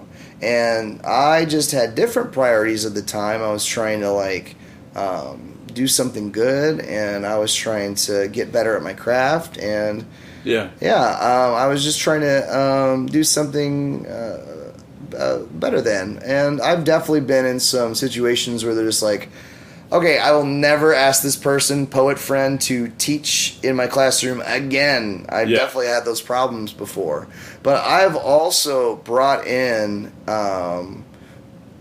someone... I remember bringing a poet whose father is in prison and talking to some of my students. I remember bringing in someone who's formerly incarcerated themselves. And, that is education. Right. That's teaching. Relevant. That's super relevant, and I think that there is a difference between that and a sucker MC coming in and saying, well, you don't need a degree because I didn't have one either, and y'all, I'm getting $10 to teach this poetry workshop today. I'm about to go to Burger King, right? I'm going to get whatever I want. So I think to a certain degree, I agree with you, but I don't think that proving ground necessarily needs to be a university. Sure. I love that, and I hope that you invent the proving ground. I'm into that. Super into that. I want to talk about something towards the end of your qualifying exams, and it has to do with Nate Marshall's 7 rules for breakbeat writing. Yeah. One of which is... we believe in work rooted in the democratic cipher of ideas, rather than privilege high intellectual or artistic pedigree.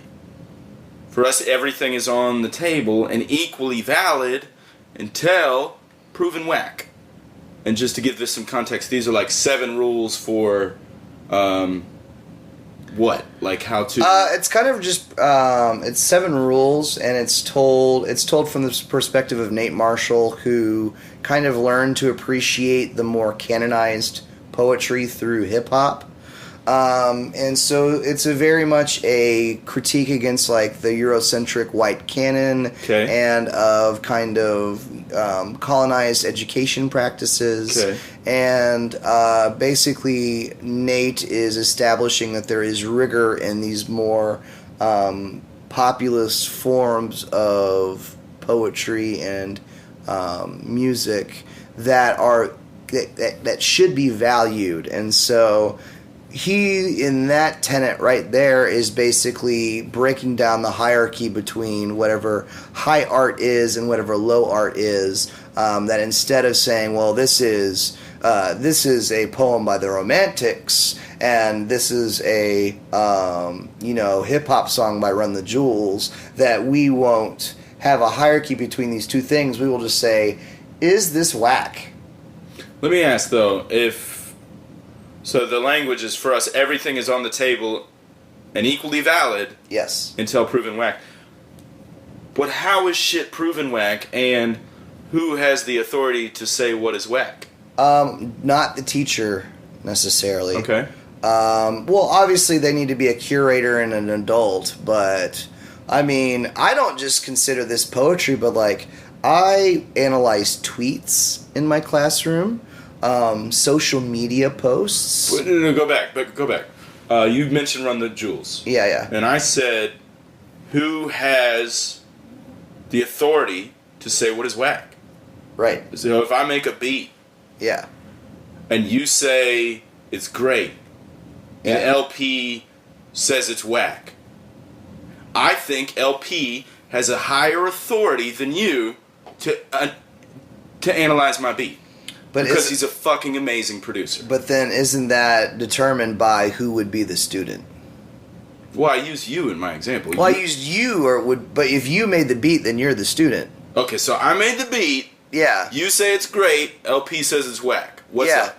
So, obviously, you're the one who's the arbiter of whether LP has authority or not. Oh, that's insane. Because you're like... No, that's saying that everything is subjective, and that LP's beats might be nice, they might be whack, but it's up to LP to decide. No, it's up to you to decide whether you give a shit of what LP says to you. I wouldn't ask if I didn't want to know. Well, then but yeah. You can't get better at something unless you know you already suck at it. Right. What I'm getting at is, like, this philosophy sounds good on surface. Yeah. It sounds nice. It sounds like we're all on equal footing. Okay. But, like, for my example, on the production game, we are not.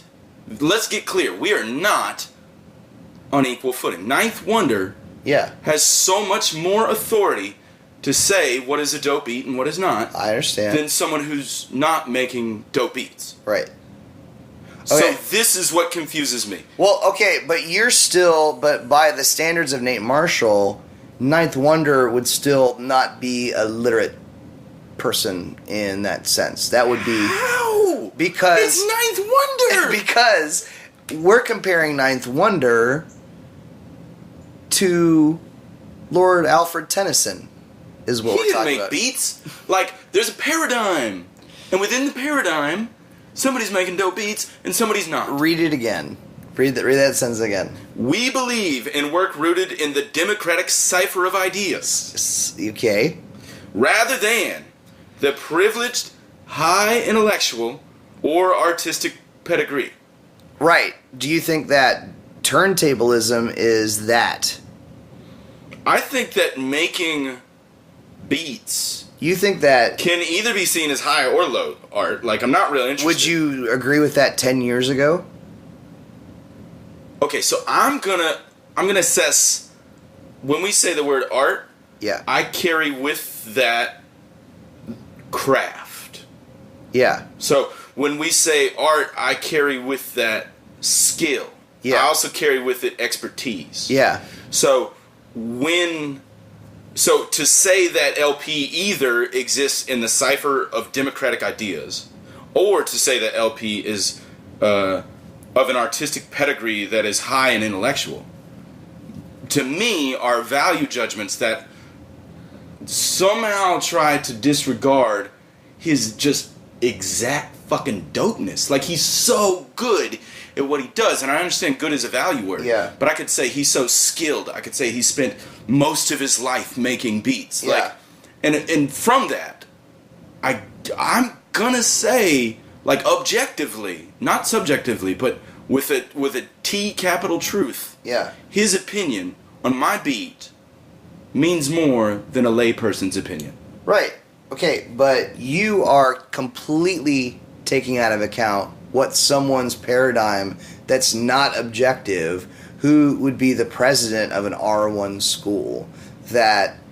What do you mean? Okay, at Indiana University, I know you don't know, how many British literature classes are there? Oh, there's probably a bunch. And then how many hip-hop classes do you Just a little. Okay, that is the point. And those hip-hop classes are brand spanking fucking new. Right.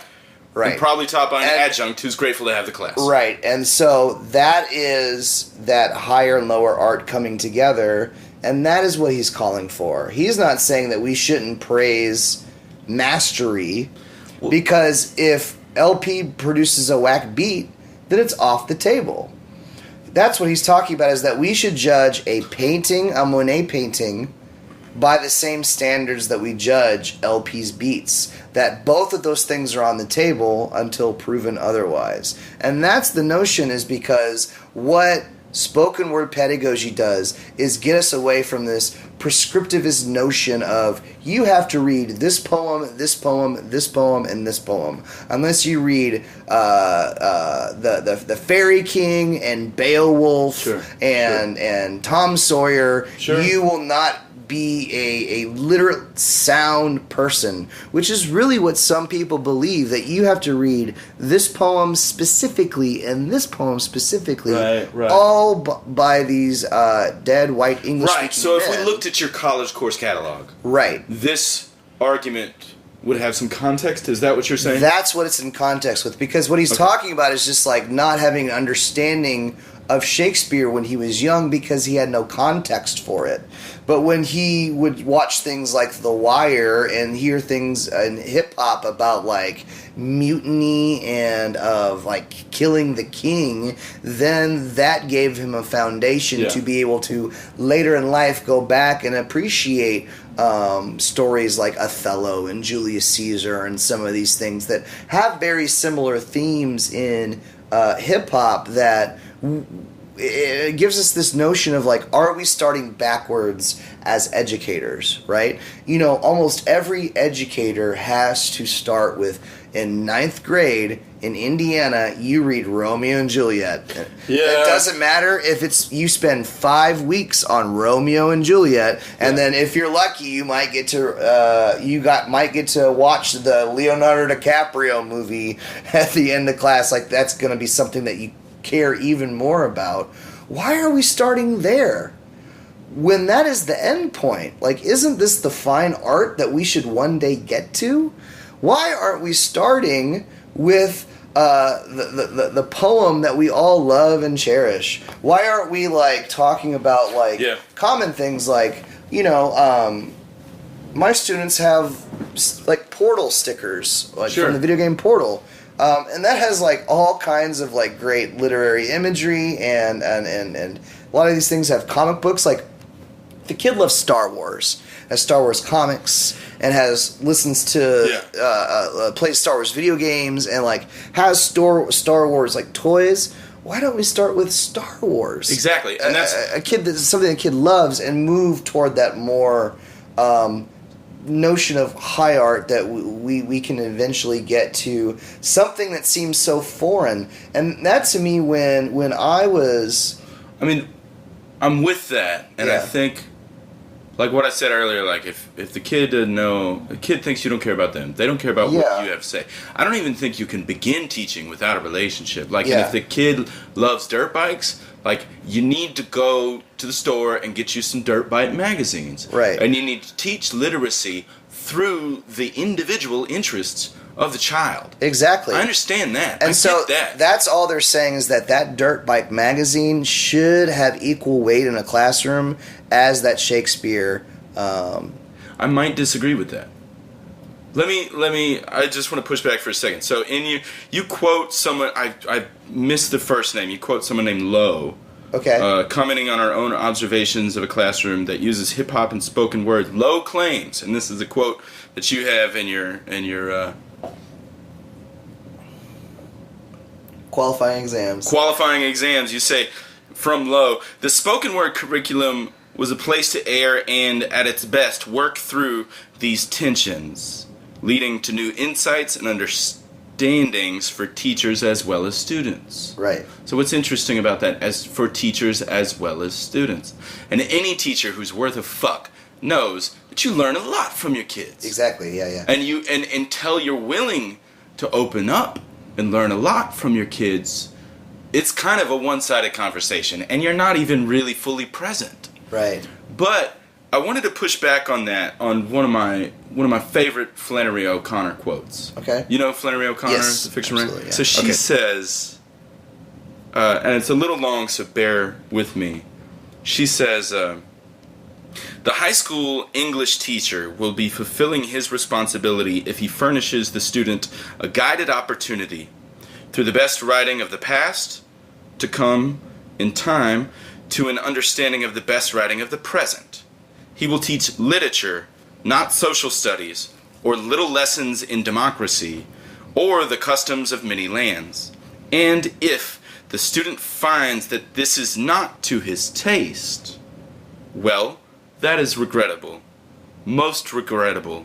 His taste should not be consulted. It is being formed. And so what O'Connor is saying is when that high school kid looks at whatever the fuck the canon is, and whatever the fuck the genre is, and we could apply this to painting or photography or literature. When you explain the canon, and a kid says, you know, I'm not really into Hemingway. The way his sentences are so sparse, I'm not really about that. I like big flowery sentences. Okay. You're supposed to look at that kid and say, your taste, you don't really have one yet. It's being formed. Like, you don't have a taste. You came here to learn a taste. Yeah. Then go form it after you learn it. But you don't understand what Hemingway did to the English language and minimalism and going after him, how it just propelled everything to switch on its head. So what I'm getting at is, like, I'm all about getting that Dirt Bike magazine. Yeah. And you gotta do it, and you need to do it. Yeah. But on a philosophical standpoint, to say that the Dirt Bike magazine is the equivalent to For Whom the Bell Tolls is to say there is no God. This is the most hyperbole I've ever heard in my life. Is to say there's no gods of literature. Okay, hold on. Is to say the world is completely fucking godless. Okay. Whatever you feel is probably the right answer, even though I have more experience and years of education to back it up. What you feel is just as good as what I feel. Come on. All right. I love you. First, you basically conceded with the premise you should learn a lot from your students. Yeah, absolutely. That Flannery O'Connor quote gives no space for a teacher to learn. True. Okay, so that's my first criticism. Okay. Second criticism is, does it take some form of mastery to write a article in a dirt bike magazine? Does it take an editorial process? It takes some, yeah. What do you mean? Are you getting paid? If it didn't, I would be writing in a dirt bike magazine right now because. Equating them. No, we're not saying that they are of the same literary importance, but functionally as literacy, both of them show mastery, and one is more relevant to the other. But here's where I ultimately. I will concede some things that I agree with you, and then I will say, like, that's way, way, way off.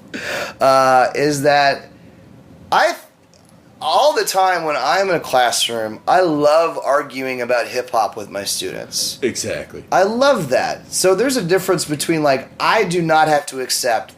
A lot of my students, when I taught student teaching several years ago, and I'm sure they have a different personnel, like, thought Lil Wayne was the greatest hip-hopper of all time. Sure. No way. Absolutely not. I know you're a New Orleans guy, but come on. And then debating that builds the relationship. That builds a relationship. But you give them a space. Because their voice is super valid, and they know more about Lil Wayne than you do. But is Lil Wayne on the table? Yeah, it's on the table. It's on the table, right? And that doesn't mean that it's as good as the person that I would argue. And it's a paradigm.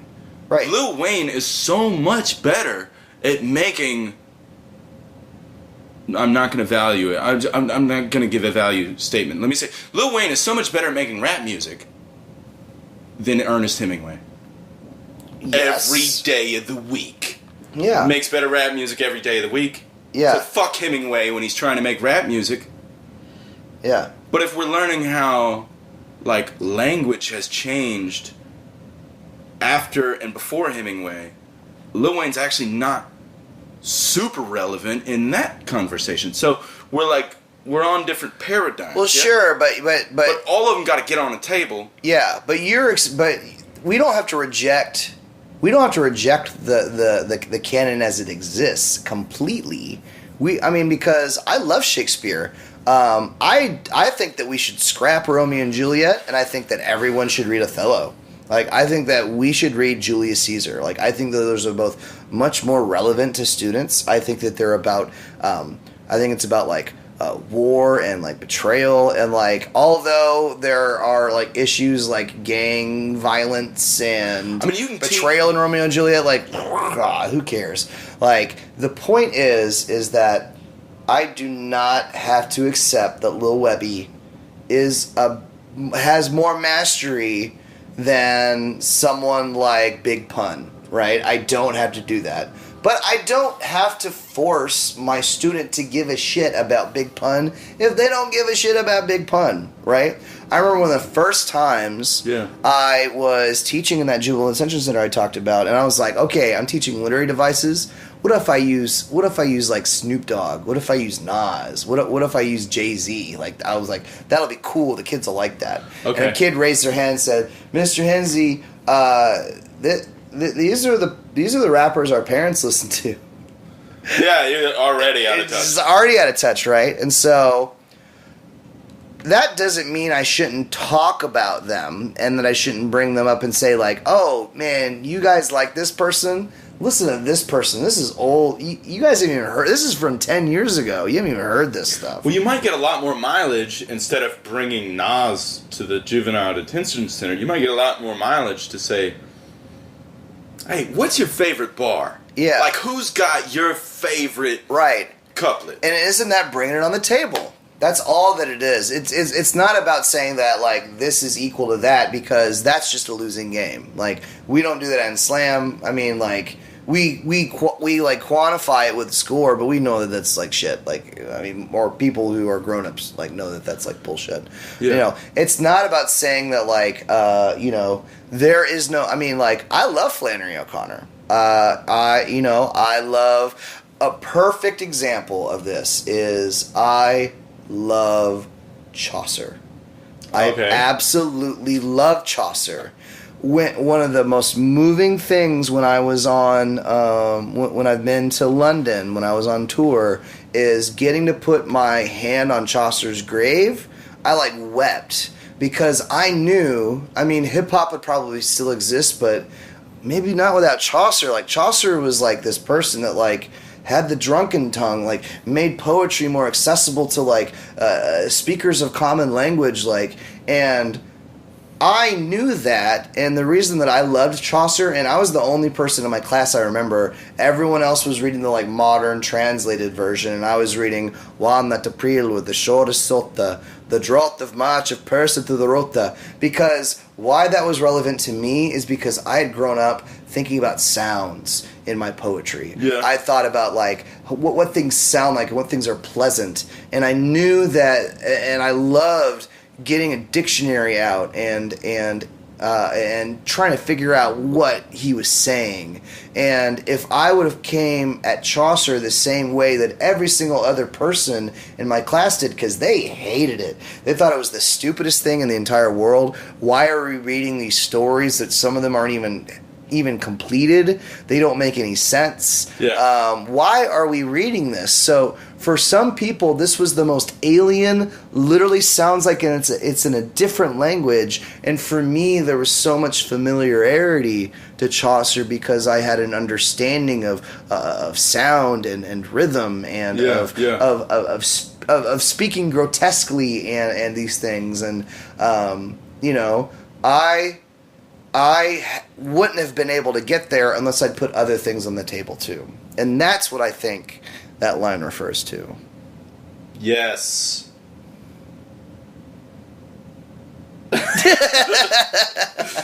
No, Chaucer's dope. Especially with the vowel stuff. It's strange how... So that the other kids in the room reading the other version... Hate it. The teacher's trying to make it more accessible. and it's coming across as flat because there's something super authentic about that original shit, right? That's like that. There's something unsayable about why it's so good. Because it's the real. It's the actual. It is. Exact artifact. This is, the primary source of the dopeness. And I feel like when we water it down, I don't think we're doing...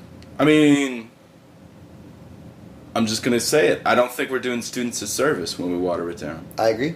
But this is where artists talk about, educators talk about scaffolding. Is what bridge, and I know people have feelings about that term, scaffolding, but what bridges are we creating to get to Shakespeare, to get to Chaucer, right?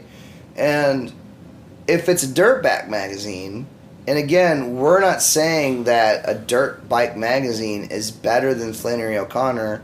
They belong on the same table. They do. And as an educator, you should find those bridges. Like when I was doing Julius Caesar, Andre 3000 has a verse that starts, "Friends, Romans, countrymen, lend me your eardrums. It was a beautiful day off in the neighborhood."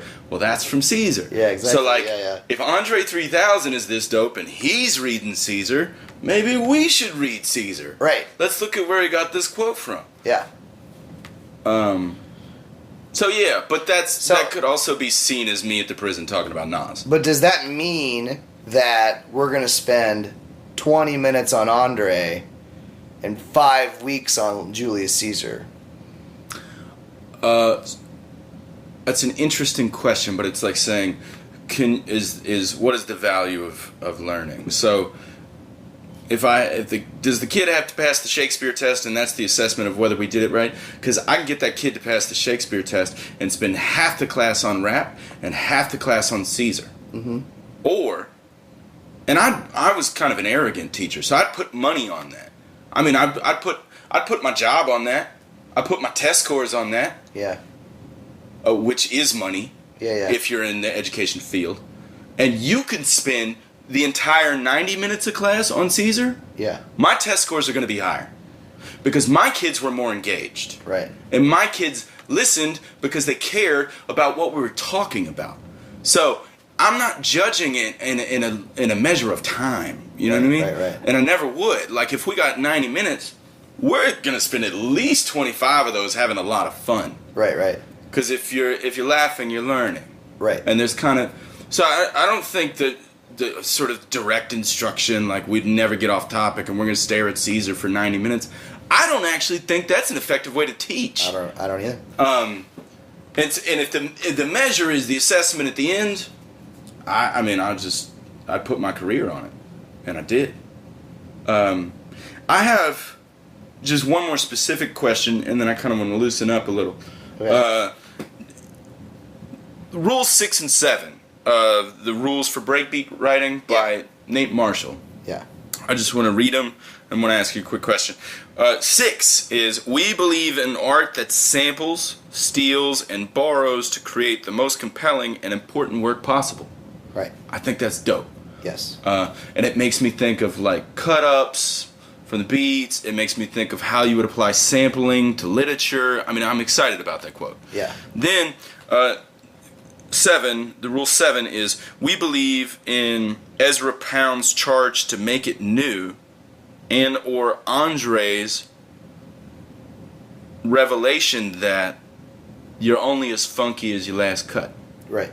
So, we got on one side, we got make it new. Yeah. On the other side, we got we believe in art that samples and steals. Right. So my question to you, between those, how is that not a contradiction? It's not, because when you are sampling, you are going through a process of reinterpretation, right? Okay. So, thinking of like some famous breaks, like either like Funky Drummer. That's one. Or like Babe Ruth is like like super well known. So like let's use Babe Ruth, and so like Babe Ruth has been used in a lot. It was used in Planet Rock. It was used in, countless things. And one of the newer things it was used in, did you hear Jizza's the Mexican? No, I gotta hear it. We're gonna have to listen to it.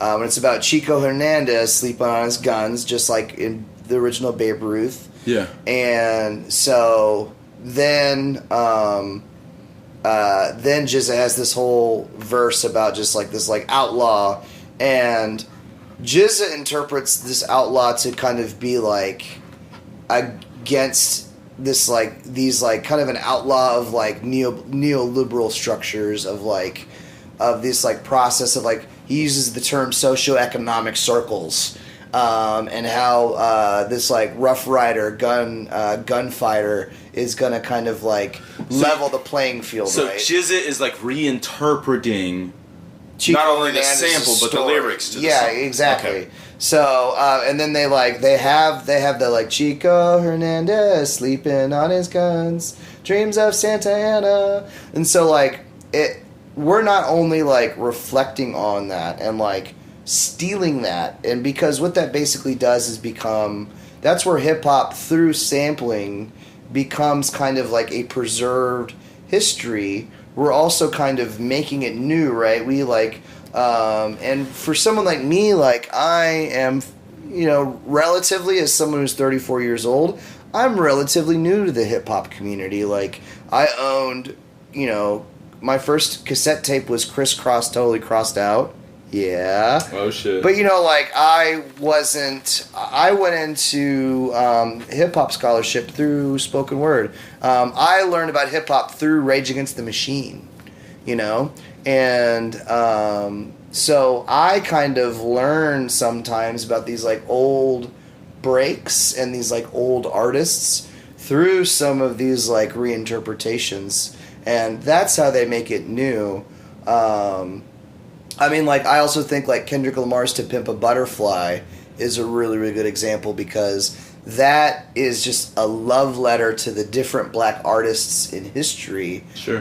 Especially, predominantly black American artists, but there are some other black artists in there as well. And when you like talk about like, how much does he reinterpret characters like Wesley Snipes? Like we have like Wesley's theory where like it talks about like, like what it means to be a black artist getting their money.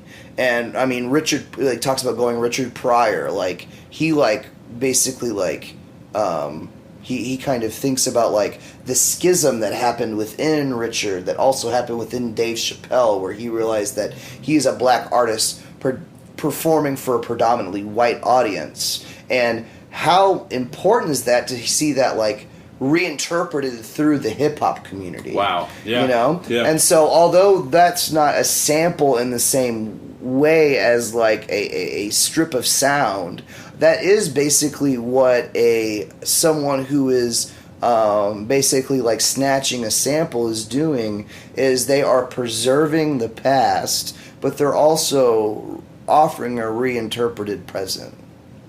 That's dope. Yeah. I've been like thinking about that one a lot, I have. But okay, so let me add to that, because in hip hop, one of the giant reasons that you would reverse, pitch down, time stretch a sample, because you will get sued. Yeah. In literature, I'm not sure the same is true, or to the same degree. And it's just an odd to note, like that one limitation, I feel adds a lot of creativity out of it. Because people are doing, especially now with, what's that, Shazam?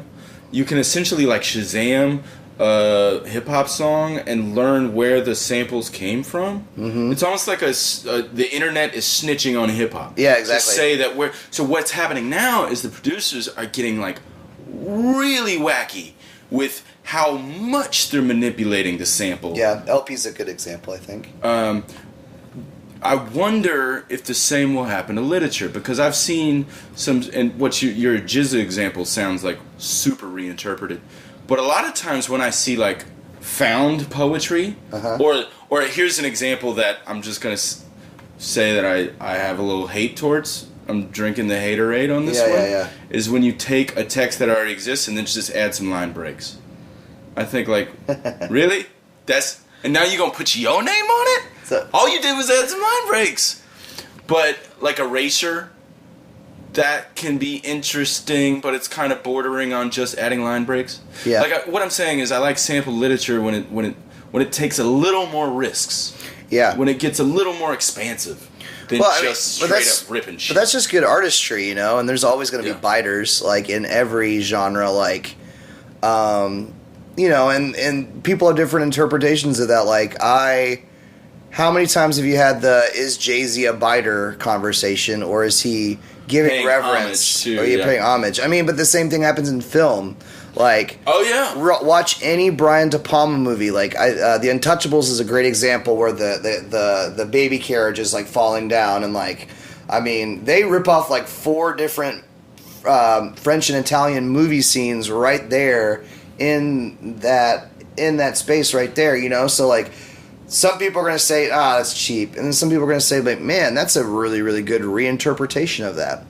So one bold example that I like that is not from hip-hop. Have you seen Reservoir Dogs? Yeah.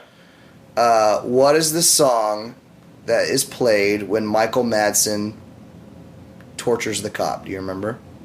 No, but I remember it, like, really off-putting. Like, it didn't fit the tone. Here I am, stuck in the middle with you. Yeah. Stuck in the middle with you. I cannot hear that song now and not think about that reinterpretation. You know, it changed the meaning of that song to me. Yeah. You know, and that's what music does. That's what hip hop does. Is it can take these it can take these, like, moments in time and add some nuance and context to them, and suddenly you have a different song. Yeah. And that's why good poets steal, bad poets borrow, because these moments of love and fear and hate belong to all of us. Yeah. But I know that I've read and I've heard your poetry where you talk about your fear, and we're sampling the same emotion, but sure. I'm going to talk about fear the way that Adam knows to talk about fear. Yeah. And if I'm whack, it's going to sound pretty close to yours. And if I'm not whack, then it's something that's, like, new. Wonderful line by Buddy Wakefield. I love you from the bottom of my harmonica pocket.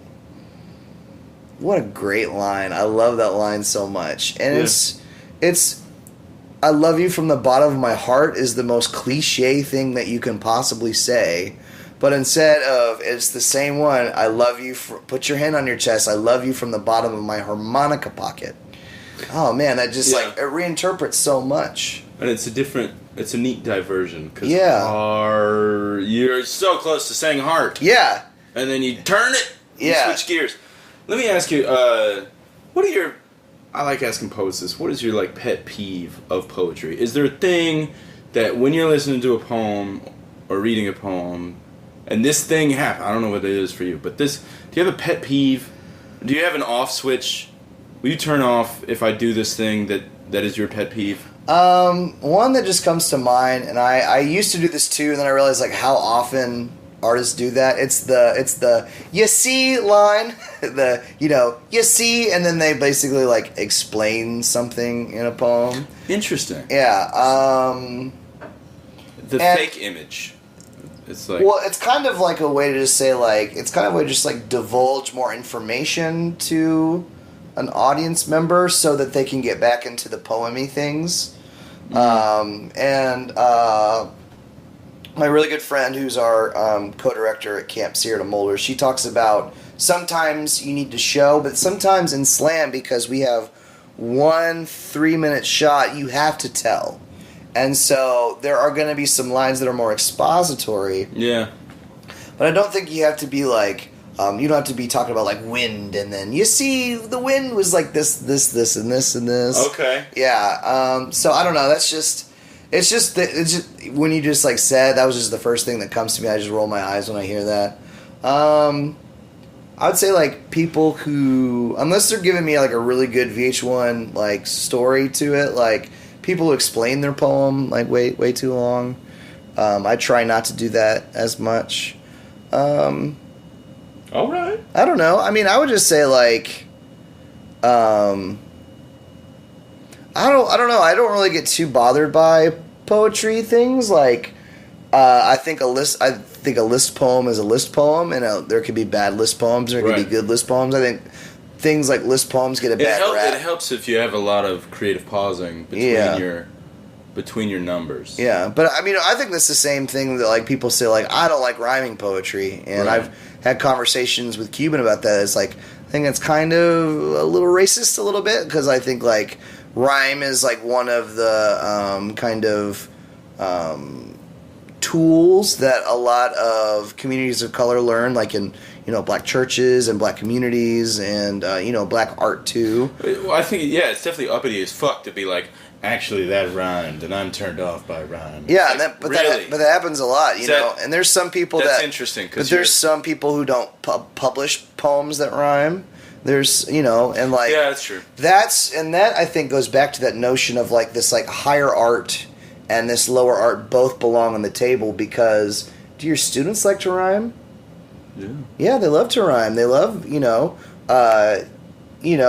can listen to a timpani, but then your student is really good at beating on the desk with a pencil, right? Like, how can we put these on the same table? And I guess that's my cheater answer to like what's some of my poetry pet peeve. All right, what about?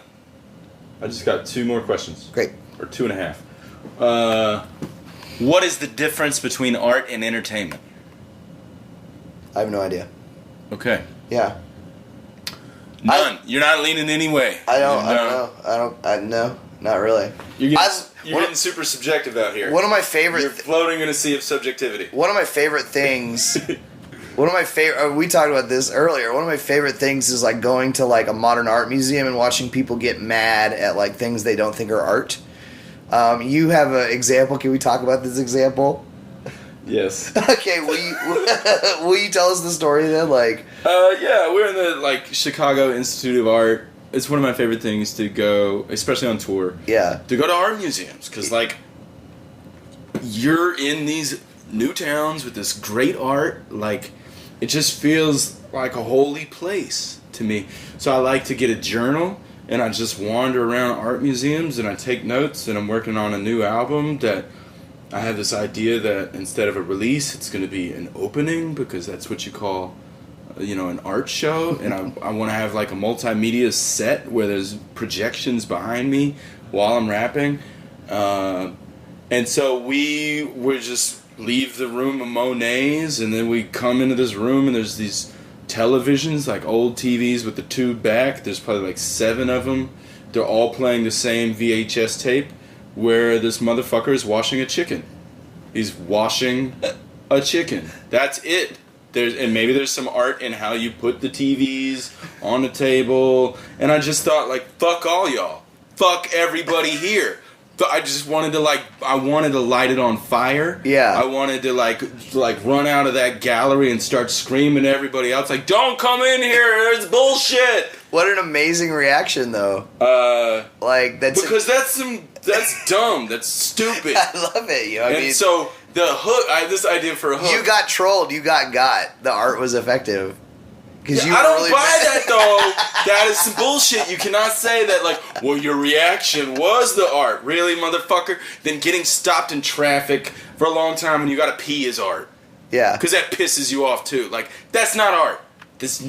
No. So anyways, the idea for this, the hook is, it's real slow, and it's like, washing a chicken is not art unless you wash a chicken in an art museum. Washing a chicken is not art. Unless you wash a chicken in an art museum. We'll have It's gonna be a banger, right? Banger! Because to make a banger, you gotta have a stupid chorus. No, I don't know. Maybe I'm being... No, but I personally love that. I remember going to MoMA when I was in New York. With my friend, and one of the installations was literally just where the picture frame should be was just a hole cut out of the wall. Fuck that dude. They were so mad, but they were so mad. They were so angry, and I'm like, I love this like visceral hatred reaction, like because it negates craft. But skill, doesn't it solidify that to you, right? And it does solidify my point of view. Well, it's the same thing that, I mean, like, how is that different than when, like, Duchamp did with, like, the rake? I don't know what that is. He would literally just, like, break a rake, like, and he had, like, 14 different ones. And he's a piece of shit. And I don't even know who this person is. Okay, so, have you ever studied Dadaism? Yeah. So he was one of the main Dadaists, and so, like, his most famous one is he took the toilet and turned it upside down, and fucking terrible human.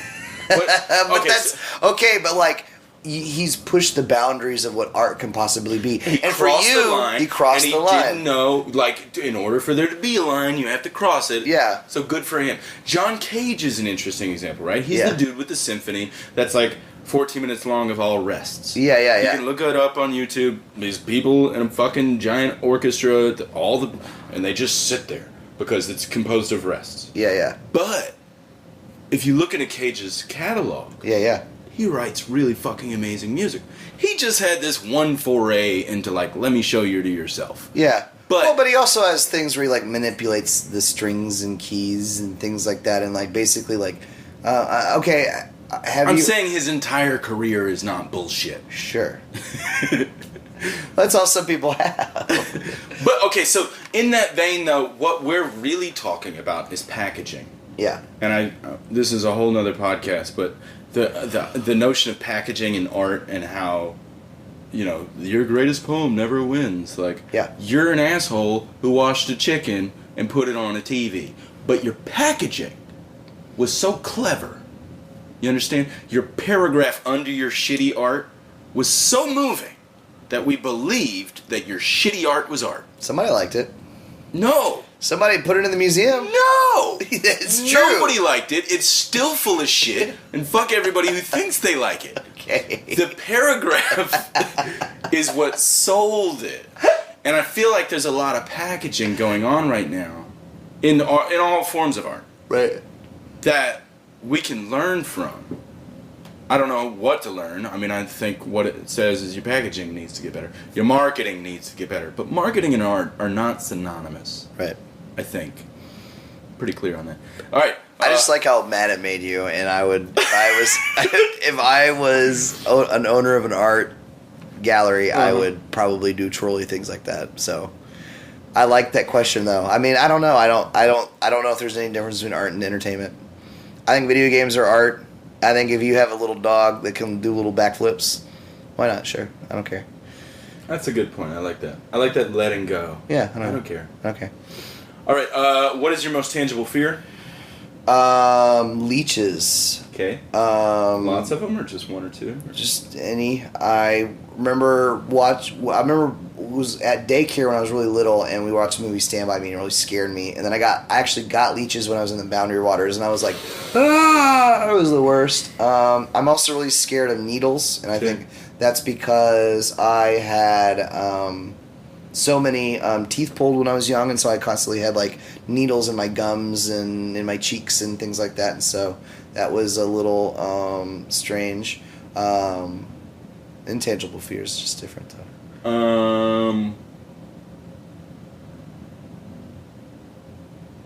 What is the opposite of fear to you?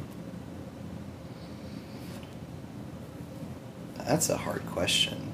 The opposite of fear? Yeah. I would say recklessness. Just not giving a fuck? Yeah, that of having no concern for consequences. Okay. Because fear is basically like, what is going to happen, right? Yeah, okay. And then recklessness is like, nothing's going to happen. Who gives a shit? Yeah. That sounds so oddly Buddhist in a way. To me, like, the opposite of fear is Buddhism. Letting go of attachment of outcome. Yeah. Cool. Well, I gotta say, this is the longest podcast I've ever done. But it's been super fun. I hope some people stuck it out to the end. I know. I hope there's some stragglers who hadn't left the party yet. Okay. Before we go, do you have anything for me? And where can we find you online? What should we look for in the future from Adam Henze? Oh, great. Anything else for you? I don't know. Like, I went into this, like, secretly hoping, like, maybe this will be some good, like, data for some project later, and I think you have some... you got a chance to kind of, like, give me your feelings, and so I feel like a lot of the things I want to ask you kind of already asked. I would say that what's coming up next for me, I'm doing a bunch of new things with my career right now. Like I said, I'm in this new Indiana Institute for Disability and Community, and so I'm not really sure what shape my work's going to take there. I'd love to do some research. I'd love to focus more on like that kind of academic work. Why I really like that is because I get to work with quantitative data. And as we've talked about, a lot of my qualitative research, some people say that that's not real research, and, those people are wrong. But I do feel really great about working with quantitative data. Okay. And then I'm also working on my dissertation, so I'm going to have to go underground for a year, which is also a thing. But really with this dissertation, what I want is, I don't see this linear big book that only 20 people are going to read. I want to put my work out there. So I'm really trying to get back into publishing. We were talking about Duotrope the other day. I just got signed up for Duotrope again. And I'm starting small with some haiku and tanka journals. But eventually I want to start pumping out whatever is going to be part of my dissertation into these more accessible journals. I would like to write more newspaper articles and stuff like that. Yeah. So I'm taking a break from touring a whole lot and doing the kind of poetry thing, but I'm really hoping to get back out and get my stuff out there more in the public. It's weird being in academia and you feel like you're really honing your voice, but less and less people are reading what you do. Right. So that's really my big goal right now. So I don't really know what shape that's going to take. You're going to decolonize your own education. Yeah, I guess so. I don't even know what that means.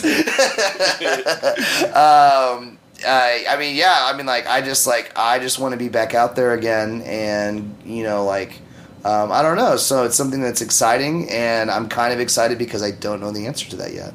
Yeah. Cool. Thank you so much. We didn't get to do this last time you were here, and I know. Now we have. Yeah, thank you, listener, for hanging out with us this long, and thank you, Adam, for being amazing. Thanks. Okay, bye. Yeah.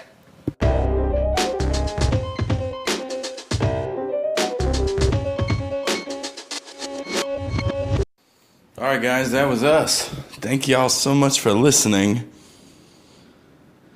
Up next on the podcast, we have the one and only Blueprint. That's a big deal. I got to catch up with him in Columbus, Ohio, and he's so inspiring. It was really a magical experience to sit down with him, so stay tuned for that. We also have Cuna Bear out of Savannah. We have Dope Knife for round 2 out of Savannah. He's going to tell us about his tour with DJ Abilities and Beat Dolan and Figuring Cast 1. They went out recently. And Dope Knife has a new album out on Strange Famous, SF Digi. He's going to talk about that as well. And by the time those get released, I will be back in New Orleans eating crawfish. This is Jonathan Brown saying I love y'all. Thank y'all so much for listening. If you want to learn more about me, you can go to the website. It's jonathanbrownmusic.com. And look forward to big things from Henze. He's going to change the world, I know it. And he already has.